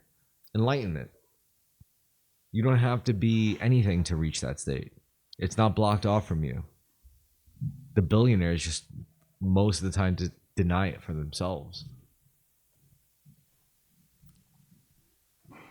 because you're so autistic and materialistic. And We have very lame billionaires, yes. It is that's fascinating. not true though. What? We only have lame legal billionaires. Illegal billionaires and illegal trillionaires are actually very fucking rad, but we never ever hear about them. Do you think they're rad people to hang out with? What? Do you think they're rad people to hang out with? Illegal billionaires or trillionaires. But I think they're awful, awful, awful people to work with. Yeah, Meanwhile, makes the sense. legal billionaires are awful, awful, awful people to hang with, but they're amazing to work with. That's what makes them Being an legal. employee of Elon Musk is probably pretty sweet, and having to go to a party with him is probably Fucking unbearable. Bill Gates. Working with Bill Gates is probably fucking amazing because you don't have to. You could leave all. But going to a party with Bill Gates and having to, it's like come on, Bill, like just lighten up. Well, yeah, like I brought you, like just be cool. Like you're gonna make me look bad, and you're Bill Gates for fuck's sake. Like, can't you just do your charm? And he's like, what charm? I'm Yeah. Bill Gates. Like I'm not a party guy. I'm not like a casual. You know, this is one thing that comes out with the Epstein revelations is how Epstein seems like he was the only What's so cool fucked guy. up? Epstein, like if I had to work with a guy like Epstein, I would be like, this fucking sucks. But if I hung out with a guy like Epstein, not knowing what he actually was about, I would be like, this guy's awesome. Yo, he bought me like fucking like a filet mignon just for lunch. Then he bought me like a fucking $60 bottle of whiskey and we shared it. And then we went on his private jet and went to Bermuda. Like hanging out is probably awesome, but working with him, it's like this man has no ethics. Like, Yeah. you know, it's like I've said this before on like Twitter, but like Elon Musk's is desperate to be funny and he has no ability to do so. who do you prefer? And I fear I know the answer Of what? of that dynamic. Like, do you prefer the guy who's like great to work with but hard to party with, or prefer the guy that's like easy to party with but hard to work with? Well, I barely work, so the guy who's fun to hang out with, Yeah. but bad to work with, and I would not work with him because I wouldn't be working. At least I'll say this: like you're the type of guy who would get suckered into like going with an Epstein. Like maybe he's from like Poland, or maybe he's from Ukraine, or maybe he's from Iceland. Some figure like Epstein.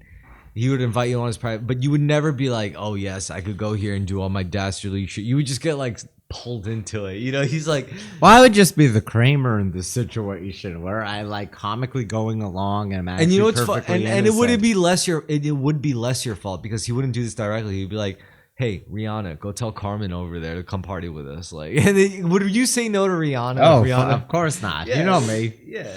If Rihanna was like, "Yo, we're gonna go chill on my homeboy's island. We're gonna take his private jet. You ready to come?" You know, like anyone would say yes to that. Yeah. Like, yeah.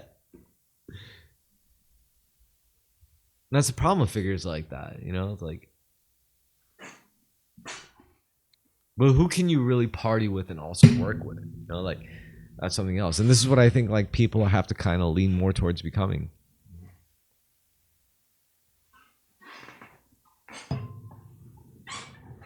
Like the Kanyes and Kobe Bryants were like, I just do my work on the public facing world and I can do whatever. And this gives me freedom to do whatever I want in the private world. Now it's like not the case. It's like, be what you're about.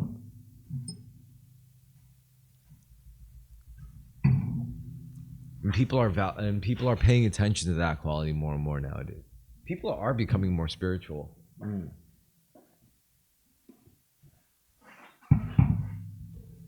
Do you not think so? I think they're returning to it when previously people were very spiritual. Yeah.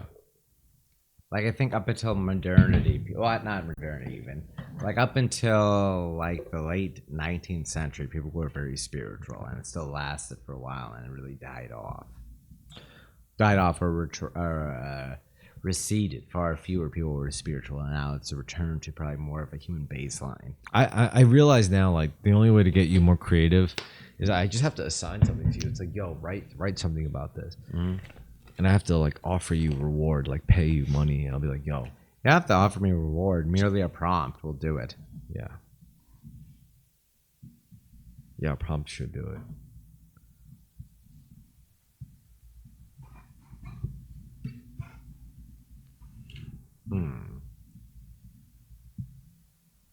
Being a bartender in New York City, for example. You could probably write a whole TV. I don't know. I mean, What? maybe not. I don't think I have enough variety yet with it, but No, it's not that. It's you're too reasonable. Like if you were like a hot 25-year-old bitch in your position, you know, like. or if I was just aggressive in pursuing different opportunities. Yeah, See, yeah. That's yeah. what it really is that I'm too comfortable where I am with what I'm doing. Like if I was just trying every single different kind of bar, trying to get into Like different if you were a situations. bartender but also sold cocaine, Yeah. you would make. I don't even want to talk about it because I don't want to entice you into the idea. But if you sold I don't care about money. No, the real enticement should be just you do care about experience. money. That's bullshit. You can't live in New York and not care about money. That's true. You do care about money. So if you were a bartender in like any place and you sold cocaine, Yeah. so if you were a bartender / cocaine dealer, here's what you do.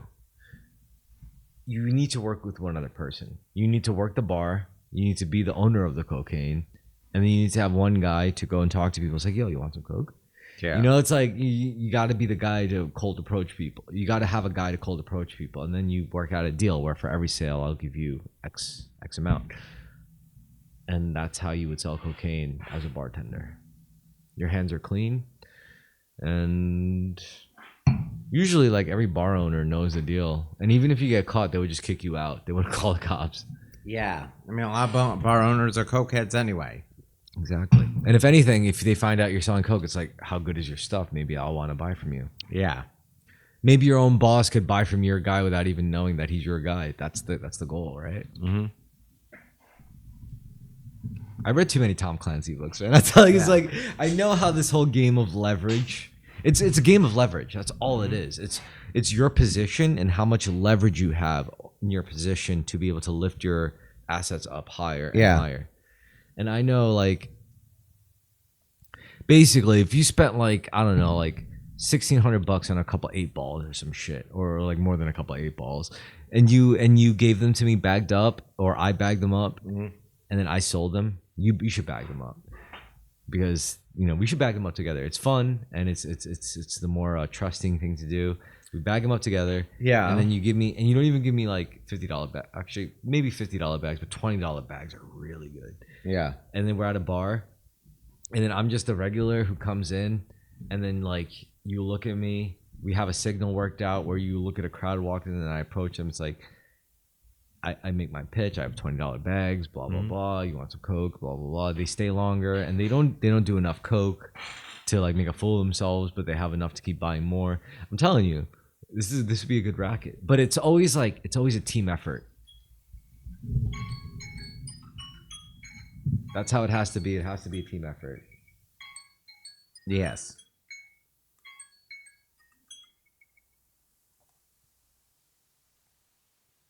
We would make a lot of money selling coke from bars. that you? I've just been once again lazy and not trying out a greater variety. I need something that's very fast paced and more active and more involved. Just All like right, in so a this is what we hierarchy. could do. Instead of a bar, what we Yeah. could do, or instead of selling Coke, what we could do is we could be pimps. We find a bar that has like bedrooms upstairs, and then we work this thing out where we get Aren't girls. those all like Latino places? When we have to speak Spanish?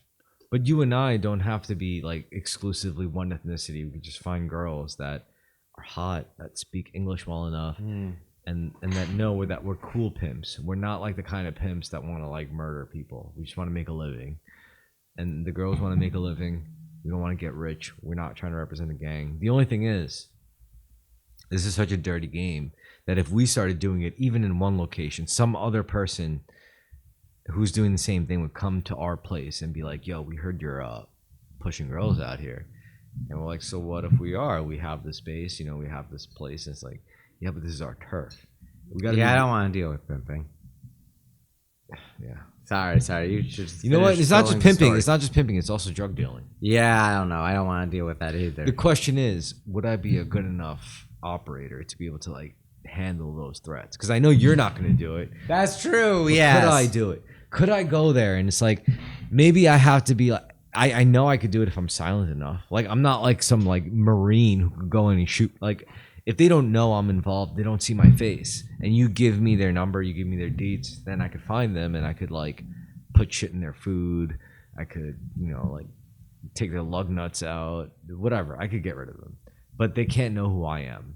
So it could still work. But I don't know, like, if you're willing to be involved in such a thing. No. So we can't pimp and we can't drug deal. Yeah. Well, at least you're able to fill a space with it. But no, I would not want to, and I don't have the constitution. I don't have the constitution for it. I'm just too much of a flighty baby. Yeah, no, it's fine. Because, like, I would be the one who has to carry out the orders. You'd be the one giving the orders. And Even that would be too I don't want to take. I stress-inducing. don't want to take orders from a flighty baby. Yeah, bitch. Yeah, I know. No, not even a bitch. I'm just saying, like, you gotta be synchronized with that sort of thing. Yeah, I don't have the stomach for it. I think the only way we would carry out something like that is if, like, New York City somehow got invaded by like North Koreans and quarantined and taken Drug over. dealing, maybe, but certainly not pimping. I was thinking like these skills are useful because the people who could do this could also survive in like, what's that movie where the commies invaded America? Red Dawn. Red Dawn. Yeah, like I feel like at the very least, even if we're not down with like getting into dirty shit like that, like if Red Dawn should happen, we would do pretty good, right? Yeah, I think so. I could outthink these fucking North Korean invaders. Well, in the original OG movie, it was Russians And Cubans. which made more sense. But now it makes more sense to be like North Koreans and Chinese, maybe. No, Chinese makes sense, but you don't want to say Chinese because of the Chinese market. So North Koreans. So you say North Koreans, but it's silly. It's the Chinese. Because the North Koreans would never be able to pull off a Red Dawn like invasion. Yeah. Unless they had backing from Russia and even then. China's an interesting contrast with the Soviet Union. I think the biggest sin is that China is a real economic rival with the USA, albeit non-ideological or military one, the way that the Soviet Union was. Look, I think the biggest sin with the newest Red Dawn movies was that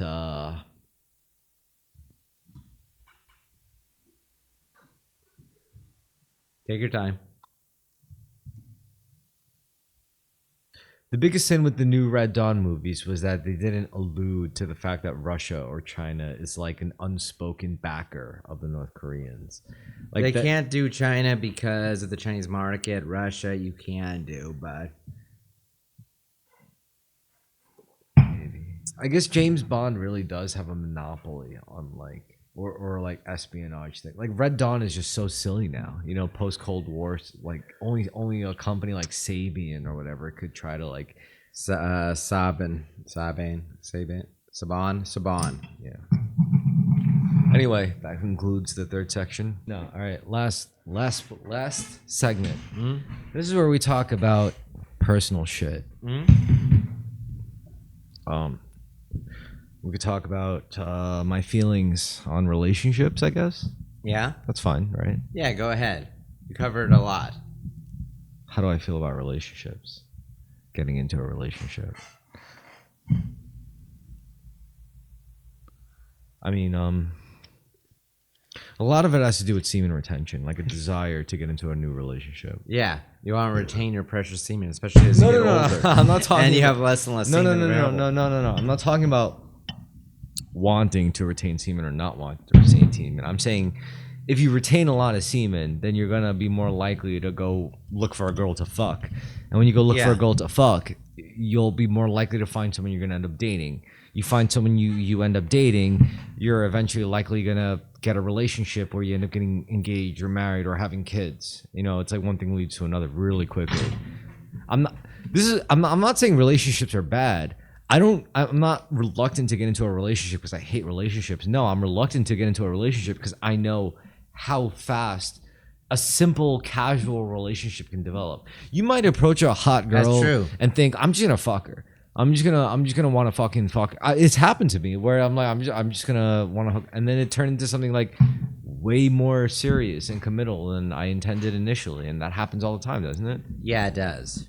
Very relatable. That's why I'm not afraid of relationships. It's just I don't want to be irresponsible. Like I don't want to end up inadvertently fucking someone's, patterns. Like I don't want to fuck over someone, because I know how fast, I'm just gonna hook up with this person. I'm just gonna fuck them. But it's like, no, it's never just that, is it? Especially with women, especially with guys and women,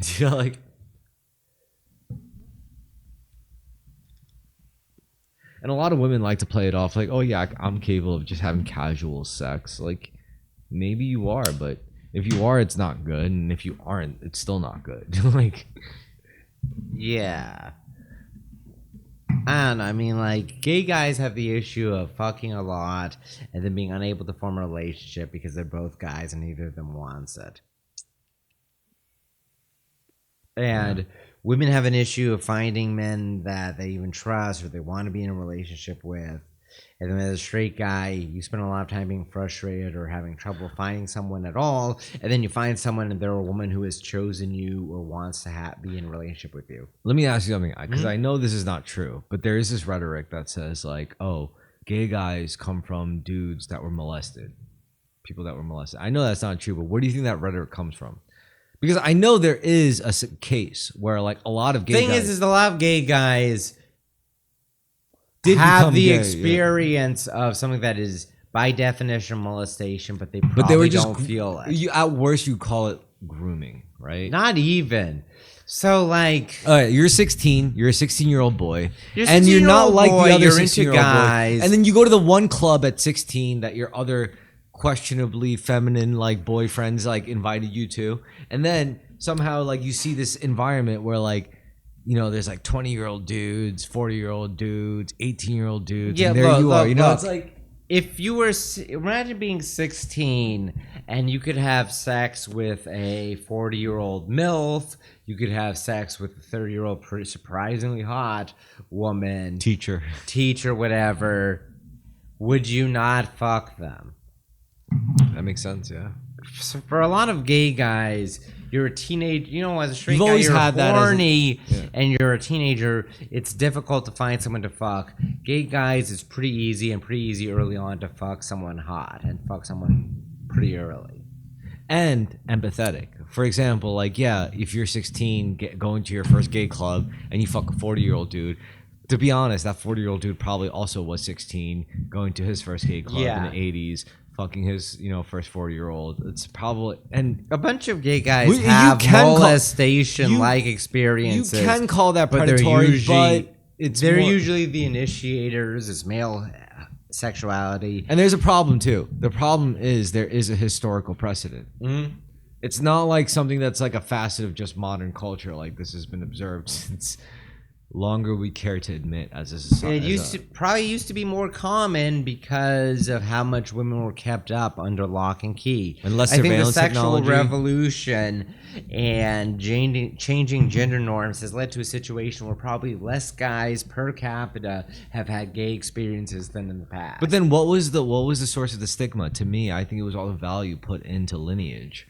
To like having like a family line, to having sons who have sons. That and disease prior to antibiotics. No, the disease was more new. The disease only came with like rampant sexual liberalism. Sexual abuse associated with having like boy sex slaves, which happened. Also, like, in the like past. disco, like modern iterations of like huge events where people will come in a heightened state of like excitement, where they would just throw inhibitions to the wind and end up doing more promiscuous things, which happens with more projected sound technology. I really think music is a very understated factor in like the quote unquote degeneracy as quoted by conservatives. They don't understand just how pivotal, like, one of the things that made civilization more perverted was when the ancient Greeks discovered perspective. And what do I mean by perspective? You mean visual perspective, Yeah. like the horizon. Yeah, it's when like a Greek artist, a sculptor, was able to watch a play from one seat, and then watch the same play the next day in a different seat and see a completely different thing. That's why that's why Greek statues were so detailed compared to other cultures of its time. Because they had theater. Interesting. I've not heard this before, but it makes sense. That cultural cost. I mean, that's what they're known for, right? Like the ancient Greeks, like they were known theater for and sculpture and philosophy. Yeah. But doesn't that coincide really well? Like the idea of being able to see it doesn't even matter if there's a different actor. Like if they're doing the right archetypal movements in the performance, then you could see the same figure in different perspectives. Yeah. And you could see the idea of every muscle fiber and everything, and like every expression of such. I know this sounds very gay and like. No, whatever. I find it very interesting actually as a concept. And this is actually very atheistic. The guy who espoused this stuff wasn't even like he was aware of the spirituality. He did believe in like time traveling humans, but it was interesting where he said like he was a Promethean guy. He wasn't like a God savior, Messiah guy. He was more of like a Promethean type. He's like, fuck the gods. The gods don't like us. The gods are not on our side. The gods are probably not gods. They're probably just like extra dimensional beings that want to exploit us. Like. And I never demonize that perspective. Cause I prefer both, because I do think that in between us and God, there are higher beings that seek to exploit us and use us for their own ends. And God may favor them more because they're higher than us. However, he doesn't mean he doesn't favor us too. All it means, it's like, if you're a general, do you care about your privates any less than your lieutenants? Do you care about your privates and sergeants any less than your lieutenants and your majors? You won't. You shouldn't. You shouldn't, yeah. And that's how I feel God is. I feel like God is a good leader. And I feel like he doesn't look at us privates and non-commissioned officers like ultimately any less valuable than his fucking lieutenants and his captains, which would be his archangels, Yeah. It depends on what side you choose. You could choose the side of rampant individualism, materialism. Because when you're just an atheist, it's like, I don't know, as an atheist, I would at least hope that you abide by cause and effect. Yeah.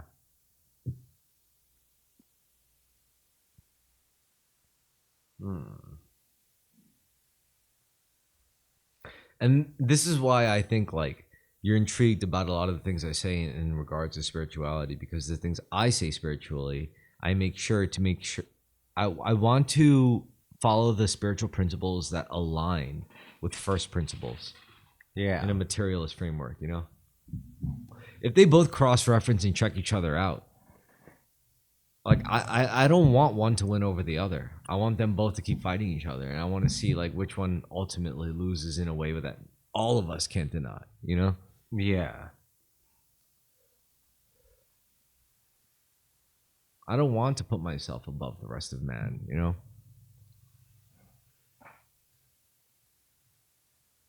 I don't see myself as any different from any man. I mean, yeah, we have our differences being different people, humans, but ultimately, I think everyone's just different versions of each other. Right. This is why, like, anyone who fucks me over, I don't think of them as like Oh, it's evil. very psychologically healthy too. Yeah, I just look at And them you as people see who don't get it. yourself in them. Anyone who fucks me over, I just don't look at them as evil entities. I look at them as people who just don't get it. They fuck Yeah. me over because they don't realize I'm just another version of them.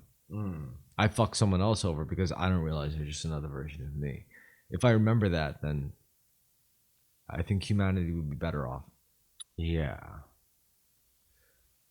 And the longer I live and gain benefits from the proper framework of, you know, reality, then hopefully people will come up to me and ask me, it's like, what are you on? And I'll tell them openly, honestly.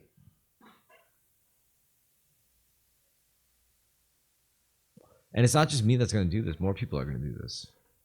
This is why I don't feel like it's a revolution. I just feel like I'm leaning on something already tipping over. You know, it's like, hey, if a retard It's a broad trend that's going on throughout the world. if a retard like me can do it, these other motherfuckers can do it. You know, like, come on.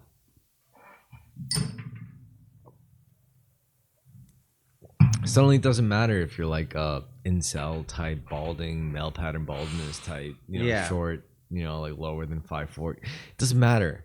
We're all just different versions of each other. And women might have a hard time with that too, you know? I think they would actually, perhaps more so. Exactly. But I think it's necessary. And this is why I'm excited. Like, yeah, the right people are going to suffer for it, honestly. And the right people are going to benefit from it. And it's just happening. It's not even like I'm doing anything. It's literally happening as we speak. Yes, very true. People are killing themselves in record numbers. People are saving themselves in record numbers. It's good stuff.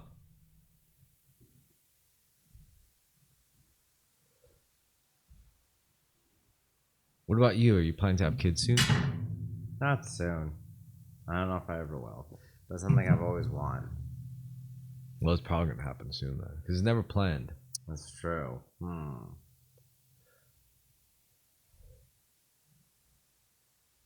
Like, if you want it, but you don't want it soon, that means it's going to happen soon. Something I've always desired is the thing.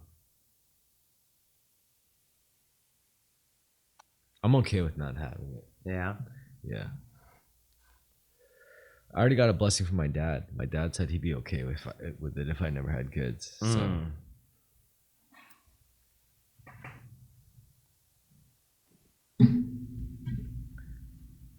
You know what's really funny? You know Ali Wong? Yeah. She was also like, I deeply, in one of her latest stand-ups, she was like, I deeply envy single people. And I think she did break up with her hubby. Maybe it might be the one thing that would actually get me to center myself. What? Being single? Having kids or being single.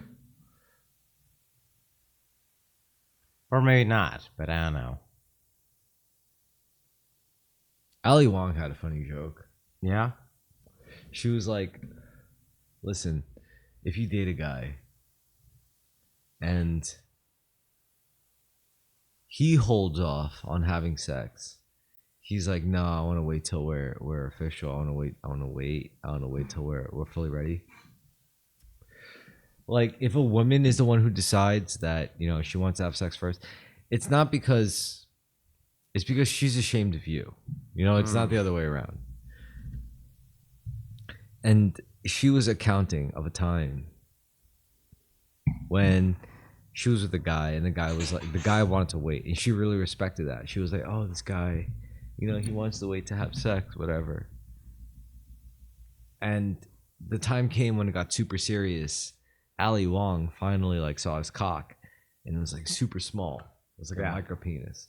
It was so small where she exclaimed like, "Are you okay? Like, did something happen?" You know, like Yeah. And the worst part was she ended the joke with, and the worst part was he was black. That's a good one, right? Yeah, it is. And the reason why I only know this riff is because Nick Mullen was surfing on the podcast. He was surfing small dick problems, the subreddit, which is a great subreddit, by the way. It's an amazing subreddit. Yeah, it is. And he made this joke. It's like, because like there was this one poster on the subreddit, like small dick problems. He was like, I'm like 6'5", I'm muscular, blah blah, but I have like a 4.5-inch dick, hard, and like it was really funny because like because you picture this guy in your head. He's like this jacked black dude with a tiny cock. And Nick Mullen was like riffing on it. He's like, I can't be the only person who made this up. There had to be someone else. And he looked it up, and it was Ali Wong.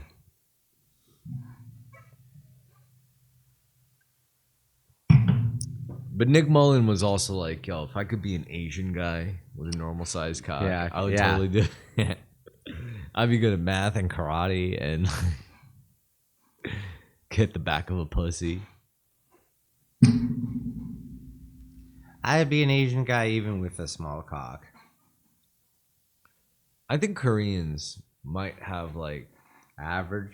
no bigger cocks than East Asian averages because of the What, Mongolian mixture? Yeah. The whole raping. Well, aspect. Nick Mullen talked about this too, and about Well, this is why like I never brag about like Korean cocks and compare it to like Chinese or Japanese or even Indian cock. It's just because the Koreans have like a particularly unfair, like the Chinese got invaded by Mongolians, but they still like balanced out the genetics, whereas the Koreans were the Koreans basically became Mongolian genetically. And Indians are just such a sad affair because it was too hot for Mongols to invade. Yeah. And they overwhelmed the And the only reason why the Mongols had invaders. big dicks was because of the Eastern European Maybe admixture. Yeah, the steppe genetics, the steppe Ancestry. Yeah, the steppe ancestry, which led to the Mongolians, which led to the invasion of Korea. And Korea was isolated enough, but not isolated enough. They were still Eastern Asian, but they still had the steppe ancestry traits, which is why Koreans are so fucking psycho in the modern day. Like, look at them.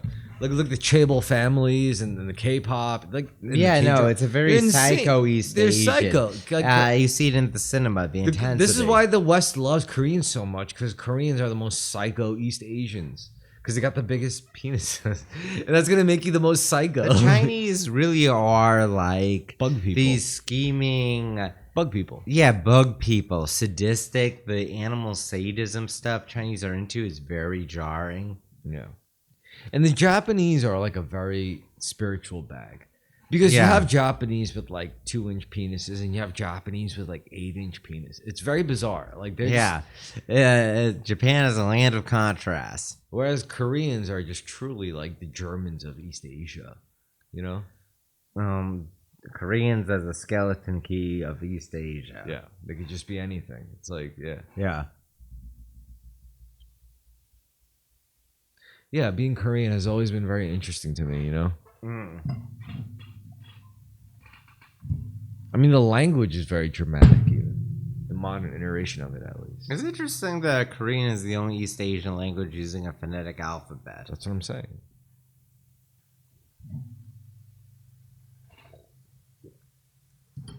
Korea is very interesting. But, I'm leaning more towards the spiritual, esoteric Japanese shit. Yeah. As opposed to Chinese shit. I mean, a lot of my Chinese... I'm glad I'm not Chinese. I'm very glad I'm not Indian. I'm glad I'm not Chinese. What if you're Korean? That would be all right. What if you're Japanese? That would be great. Really? Yeah. Imagine you as a Japanese. That'd be such a neurotic hikikomori, but That'd still. be so funny. If you were Japanese, I feel like, you know what I feel like you'd do? What? I feel like you'd be one of those Japanese like bartenders with the bow tie. Yeah. And then you get a big ball of ice and somehow turn into a perfect symmetrical cube. It's like Technically, I'm trained as a Japanese bartender. I feel like like my skill set, my style of bartending is Japanese. yeah, it's actually the standard for most American bartenders now. But technically, I'm trained as a Japanese bartender. So let's be honest. When it comes to like technical industrial standards, Japanese and German is the highest. Yeah. Nothing beats it. I mean, those are just very anal people. Japanese, very spiritual. Germans, very autistic. However, there is one that is kind of trying to overtake them. You know what it is? What? Korean. Yeah, how so? Korean is trying to adopt the efficiency of the German, but with the artistry of the Japanese, and then trying to take over both. Like, look at it used to be what Motorola and Ericsson or Sony What, and now Ericsson. Samsung? Now it's Samsung. It used to be Mercedes and Honda. Now it's Hyundai. And they literally, the Koreans have literally been filling the niches for both ends. Korean criminals, Korean pop stars are the most efficient. They're the most beautiful. I really don't get K-pop. I don't get the appeal. I don't get any of it. But I'm not a girl. It's not meant for me. Do you know why I personally don't trust Korean culture? As a Korean? Why? It's because if you go to Korea, they don't have a punk culture. Yeah, I don't care for Squid Games. I like some Korean cinema, but I love Hong Kong. I love Hong Kong and Japanese cinema way more than Korean cinema, to be honest. Like, if I had a musical influence on South Korea as a Korean American who, whatever, if I had any influence, I would not give a fuck about pop. I would not give a fuck about hip hop or EDM. I would just throw everything into their indie rock scene. That'd be very interesting to see. That's what they need. They don't. They really need indie rock scene. I know that Iran has it, which makes sense because they're Aryans. But I know Mexico does. But I don't know anything about a Korean indie scene. Yeah, but the Muslims aren't materially evolved enough. Persians, yes. Other Muslims, no.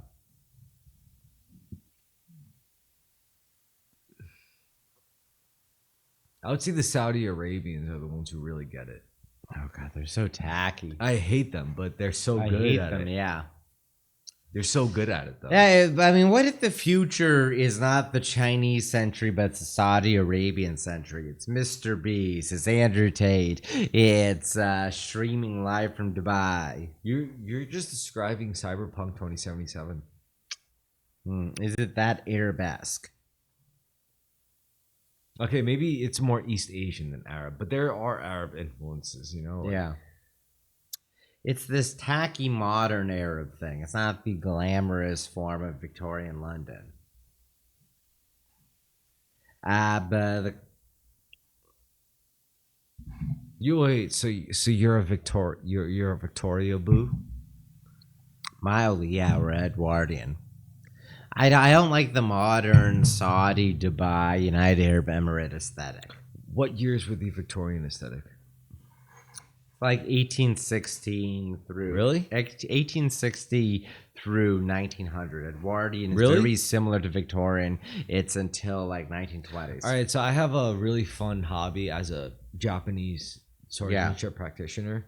It's like any fan, like any true Westaboo. You're a Westaboo, right? Yeah. Any true fan of Western culture, I look at as any fan of like a weeboo, like any fan of like samurai culture, especially people who I do martial arts with, and I like to ask them their favorite era. So if you tell me your favorite era of like Victorian culture was what, between like mid to late 1800s to like early 1900s, Yeah. that was like an awesome era for like Japanese samurai like culture. It was. I mean, Because that's Meiji Restoration. that was the Meiji era. Which is awesome because they had guns going up against swords, and it was like it's also an era. It's interesting because Europe was fascinated with Japan at the time. I think that was things like that was the when Mikado, Japan. That was when the Japan was at its most N-word shit. Yeah. It was a hood rat shit. It's like, yo, I'm in Kyoto and I'm gonna fucking like. They also assassinate. rapidly modernized. They soon afterwards invaded everywhere in surrounding them because I don't know. You could say they're following European trends, but But then they also came back to a nationalistic trend with that one dude.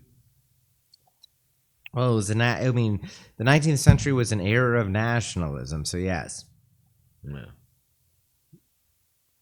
When guns came into the picture, though, samurais lost a lot of power, and that was very interesting because it wasn't just samurai, like anti-samurai, who led to the downfall of samurai. There was samurai within their own ranks. well, yeah, a bunch of them said like, "Look, we're gonna modernize. We're part of the modern world. Yeah, like it's we're literally gonna grab Gatling guns and Western like uniforms." let's say you're a warrior and you have During the Boshin Yeah, War, yeah. right? The Boshin War against the various samurai, last samurai, various samurai against the Meiji. It wasn't like a West versus East kind of thing. It was literally just like the East, like Modernizing. deciding, It was a civil war. yeah, they were deciding on their own destiny, pretty much. Yeah. Because I get it. Like if you were a samurai in those ages, you were like, you're telling me I could fuck up paperwork and this lord could like force me to slit my stomach open and leave my wife and children behind.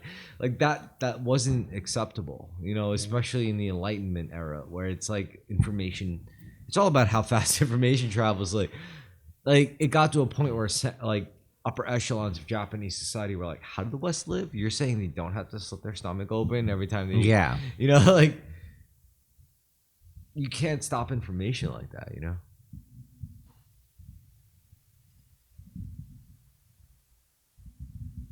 And it's only getting worse. Well, it's only getting more intense, I guess, that disparity.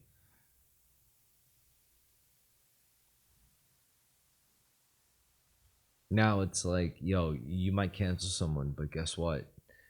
That person also supported like more things that you're into.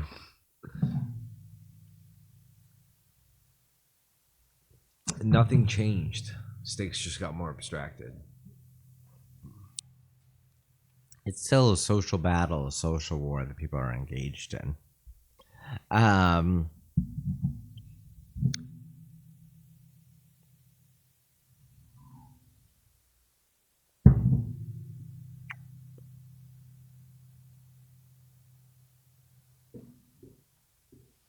hmm.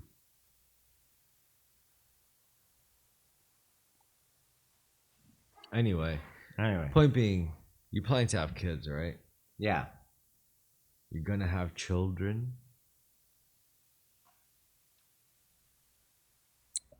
Yes. If I find a wife, I'm probably gonna go to like Moscow or Berlin. Yeah. I said Berlin last time, and I'm sticking by it. We should go to Berlin. We should go to Bergheim. Yeah, find a nice German wife. Would you like to go to Bergheim? I'd rather go to Berlin. No, it's in Berlin. It's a club in Berlin. Bergheim in Berlin. I don't even know if we need to go to a club. I could just go there. And, Well, I just know of it as like a legendary thing you go to. and it's like I don't even have to speak German because Germans are smart speak enough to English. know. Yeah, they all speak English. They're all just Like many places in the world, yeah. it's like don't worry, Mr. American Asian man. Like I Yeah. know you're stupid, not like me. Yeah. Sweden. I feel like if you went to Sweden though, it would also be a similar experience. I would love to go to Sweden with you, man. Yeah? Yeah, we could find some interesting times in Sweden. Think Or about in it. Stockholm? Sweden is like Germany, but more friendly to like Americans. The thing, it's just that Berlin, I know, is a bigger city than Stockholm. So there's more going on. It's a more international city. What about Geneva in Switzerland? Switzerland, yeah, I'd go, yeah. Geneva is pretty good. All right, Paris. So the big cities that I want to go to will be Moscow, Berlin, Geneva. Fuck. Vienna. I said Vienna. Fuck. You haven't said Vienna. Oh yeah, I would want to go to Vienna. I would also want to go to Budapest. All the CIA cities. You know, I want to go to the biggest state. I want to go to the biggest station. Stockholm or no? No, you could just go to the bigger city, What? Oh, Geneva, right? Stockholm is in Sweden. So you would go to Geneva is in Switzerland. so in Sweden, you would go to Stockholm. Stockholm. Also, South America doesn't sound bad. Like I would go to Lima, Rio de Janeiro, Venezuela. I would go to Caracas Bogota. in Colombia. Hmm. Yeah, Bogota would be nice. But that's dangerous. Yeah. Really nice. Caracas, though. What do we say? I think Argentina, though. Argentina is where I really want to go to. I think. Would you go to Istanbul? Isn't that close to Turkey? That is in Turkey. Yeah, I'll go to Turkey. Yeah. I'd also go to Croatia.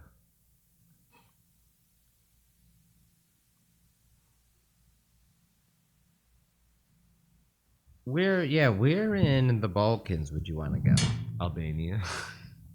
Belgrade in Serbia. Albania. Albania sounds really fun. Tirana. Romania.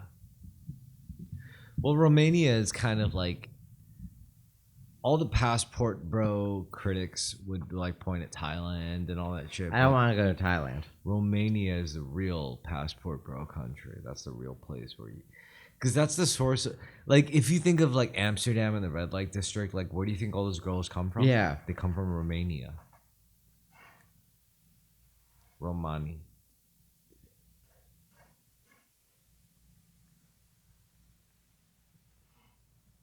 Like if you're in Amsterdam, it's like you have sex with a hooker. So where are you from? Romania.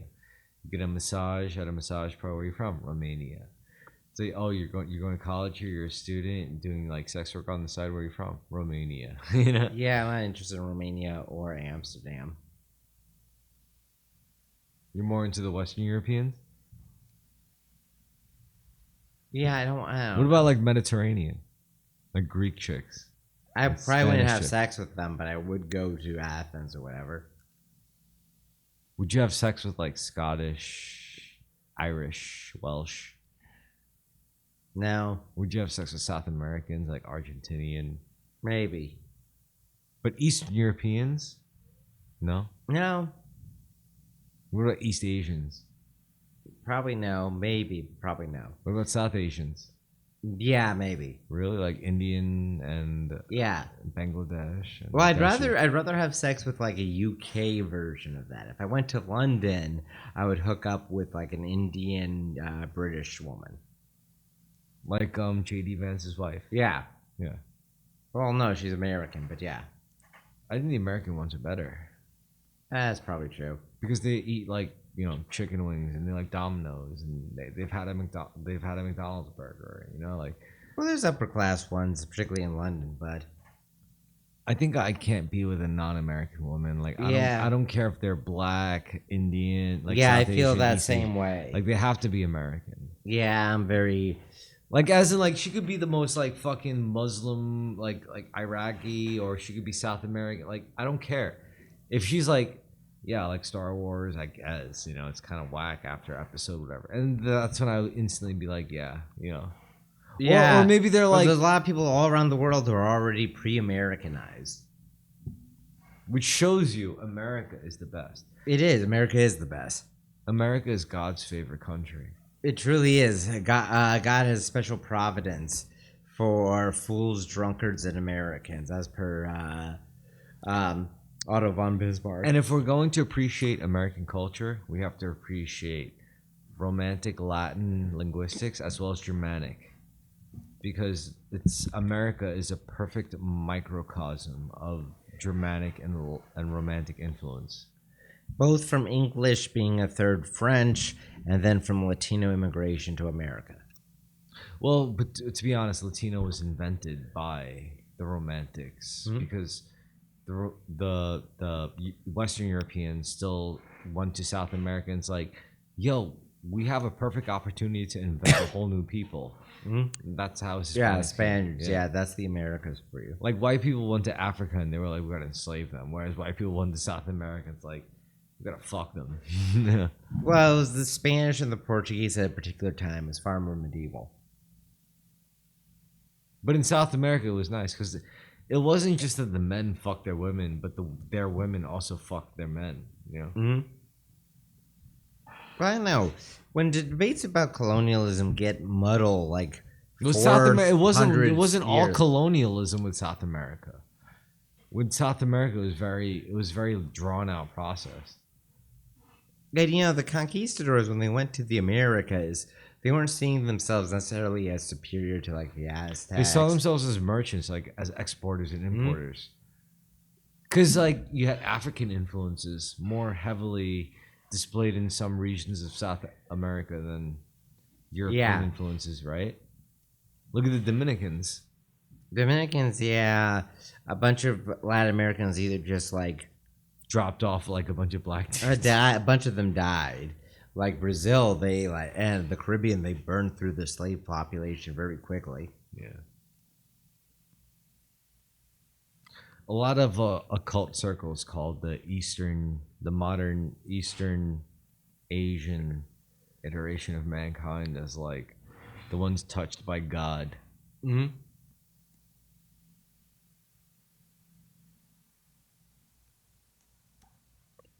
East Asians. I mean, I guess, aren't the royal we, aren't interesting people. Mm-hmm. Anyway, how are you doing on time?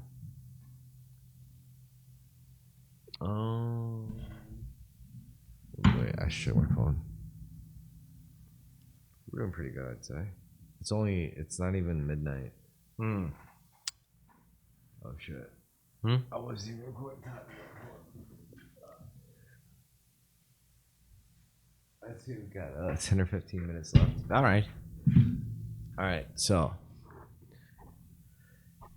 personal shit. Let's see. I apologize for that. It's just that I'm tired and I'm going to Boston soon. Like on Wednesday, I'm going to Boston for a few days. What are you doing in Boston?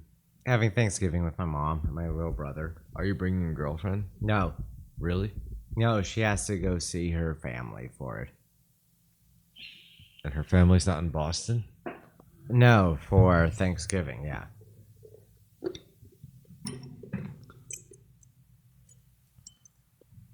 Are you looking forward to it? It'll be okay. I'll be missing New York. Perhaps there's a significance not bringing my girlfriend, but she has her own family matters to attend to on this holiday. Well, Thanksgiving's not even a real holiday anywhere, so don't I don't know. It's interesting, right? Like, it's an American holiday. It's still one that like immigrants celebrate for the most part. It's a good way to sell products. Well, I mean, with Black Friday, but otherwise, like when what were your Thanksgivings like when you were young? Incredible. Like I had all the turkey and the stuffing and the sweet potato, but I also had Korean food. There was also there was also the chiget, the stews, the Korean stews, the Korean dishes, and I think it was because my grandma was my grandma and her siblings. Meanwhile, my grandma's kids and my grandma's siblings' kids also had their own take on Thanksgiving, and it was just very neat for me growing up. Because for me, Thanksgiving, if I cook it myself, I often liked it more than my relatives. It was always underwhelming going to see my dad's family or my mom's family. I didn't even know if it was overwhelming or underwhelming for me. It was just, for me, it was, it's like, I just, I was a little kid. I didn't appreciate anything. I just wanted to do my thing. But then, I would go and eat good, like, Korean food and then eat good turkey. And then, Die Hard would be playing on TV. And then downstairs, I would see, like, my aunts and my uncles and my dad talking. And, Do you have a lot of cousins? I do. I think so. I have a lot of cousins. I think if I have kids, they're going to have a lot fewer cousins than I did, which changes all of the dynamics. Yeah. But what was cool was the fusion between like Asian and Western sensibilities. Because like my grandma's generation and her oldest kids, and you know, like her generation's oldest kids were all, you know, doing their thing about like cutting fruit and talking about gossip and Korea and talking Korean. Meanwhile, their kids' generations were all about like talking about like, I don't know, movies, work stuff, money stuff, politics stuff, and ultimately making funny jokes. You know, like they were always like marriage jokes. You know, it's like, oh Yeah. yeah, you know, like, you know, I had one bald uncle, and he'd be like, my wife would always like complain to me about like hair in the drain, in the shower drain, and it's like, I don't have any hair. Like, you know, it's not me. Yeah. You know, I always, you know, it's like shit like that. That cross-cultural connection you were having over your Thanksgivings. Yeah. And now at my generation, because I feel like my generation, as a pretty much a full-blooded Korean, it's like I have a choice. Yeah. I could either continue to degrade my family line and do the American thing and, you know, spend another generation. Even if I got with another Korean American girl, it would still be like multiple generations spent in this country. Or I could go back to Korea, because from what I can see, Yeah. I love being an American. For me Yeah, personally, same. being an American was awesome. It's just, I see every family who is in every family line who's been in this country for more than a few generations, they started to degrade. Yeah. And it's different, I think, if it's like you come from China, you spend a generation here, then go back to China. Okay. But if it's like you spend like 6 generations here, it's like something, you lose something. Yeah, you do. And I mean, it's a Maybe lot it's hard because to maintain America's it. culture hasn't been developed enough. Maybe that'll be fixed. I don't know. I guess also as a Korean, like there's more multi-generational Chinese or Japanese in America, all on the West Coast, albeit. Well, it's not just Asians; it's also like everyone. You know? Yeah.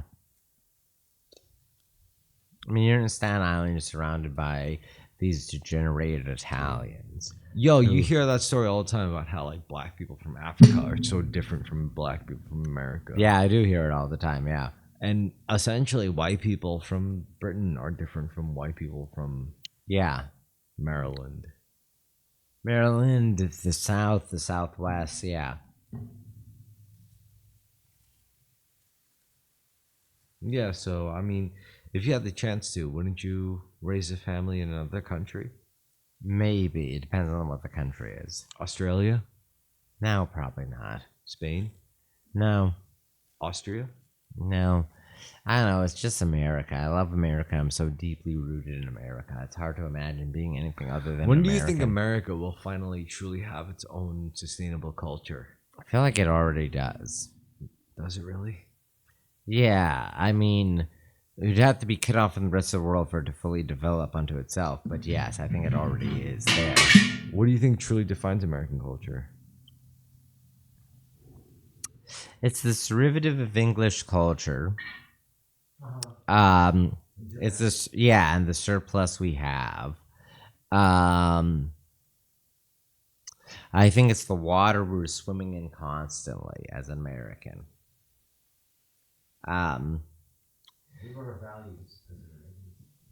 Honestly, not too bad, even though I'm not very materialistic or what have you. What do you but think Americans truly value? independence, Freedom. plenty, freedom, and plenty, and those are connected. Like Abundance. abundance is connected to freedom. What countries do you think glorify scarcity? I don't know, Russia. China. Yeah, no, not even more anymore with China, because China is very focused on having growth. No, I think they just focus on having control. Mm. America is growth. China is shifted into that mold, ever since, I don't know, Deng Xiaoping's reforms. I think China has the opposite problem. I think China is all like, um, we have too many of us. They did say that previously. They do have a benefit, as you said before, where like Chinese will only bully other Chinese because there's so many of them to bully. The one child policy, the Hoku, you know, immigration papers within China situation, that's them dealing with modernizing into the current world probably more effectively than, like, say, India. I think that's how China views Yeah. the U.S. The U.S. is just having trouble modernizing into the universal human standard. Yeah. But I don't know. I think we're actually doing a better job than China is, because China is just one pan ethnicity. Yeah, that's the problem with China. China, you know what's really striking about China that really seems like a problem is how much Hong Kong in the 80s under British rule is so much more engaging and more productive, culturally productive. What if everyone in than- the world is a Hapa who could speak both Germanic, Yeah. Romantic English, as well as Mandarin, Cantonese, Chinese? Yeah. Let me put it this way. The best And what's going to cultural- happen to black people then? Oh, already I think they're suffering from being mitigated in the new black people, Eurasian world. I mean, because is there anything about black culture that can, like African culture, I should say, that can really be relevant to modern society that No. Asian, South Americans and whatever can't do? Many South Americans are just better Africans, fundamentally. That's what I'm saying. It's like that's a problem. And they were being delivered to the world as per Bad Bunny by the United States of America. You know what's interesting? About African Americans? No. Americans are just fundamentally cooler than most of the people that come from the rest of the world. White Americans are cooler than Europeans. Black Americans are cooler than Africans. Well, Americans are And more, are American Latinos cooler than people from various Latin American countries? Americans are less naive than the rest of the world and also less cynical than the rest of the world, which is a very Goldilocks zone, right? Yeah, it is. It's like we're not like you. We're not like the rest of you. And it's true, like Australians, Irishmen, Chinamen, Iranians, they all want to be like us. Yeah, they do. Everyone wants to be an American. And like I didn't even ask to be an American, but because I will defend it. That's really the greatest privilege, and the thing I'm most grateful for is being an American. I don't care if I was born with slanted eyes and yellow skin, I will still defend my country. Yeah. I don't because I have no choice.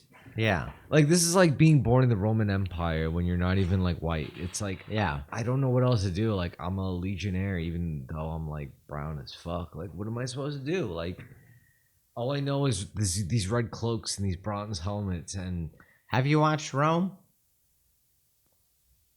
what? Have you watched the television show Rome? There's a television show called Rome. Yeah, it's from the early aughts. I think you'd really enjoy it. Yeah, it sounds awesome. Like it Yeah, sounds great. the second season blows because they had to rush through it. But you know what I But- mean? It's like you're born in this empire. And Yeah. you're like I didn't ask for this, but this is what I I know. highly recommend it. And you know what? Like I see how people who weren't born in my empire, who look like me, live, Mhm. and I don't like it.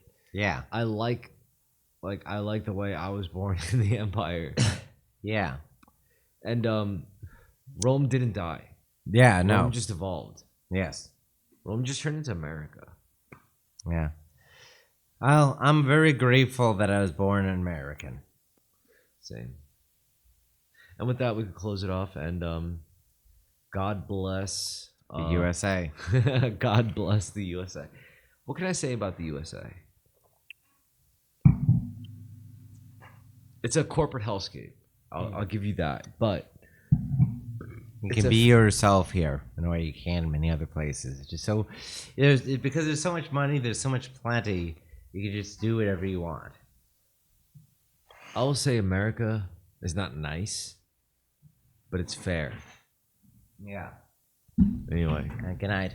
good night, America. Good night, ladies and gentlemen.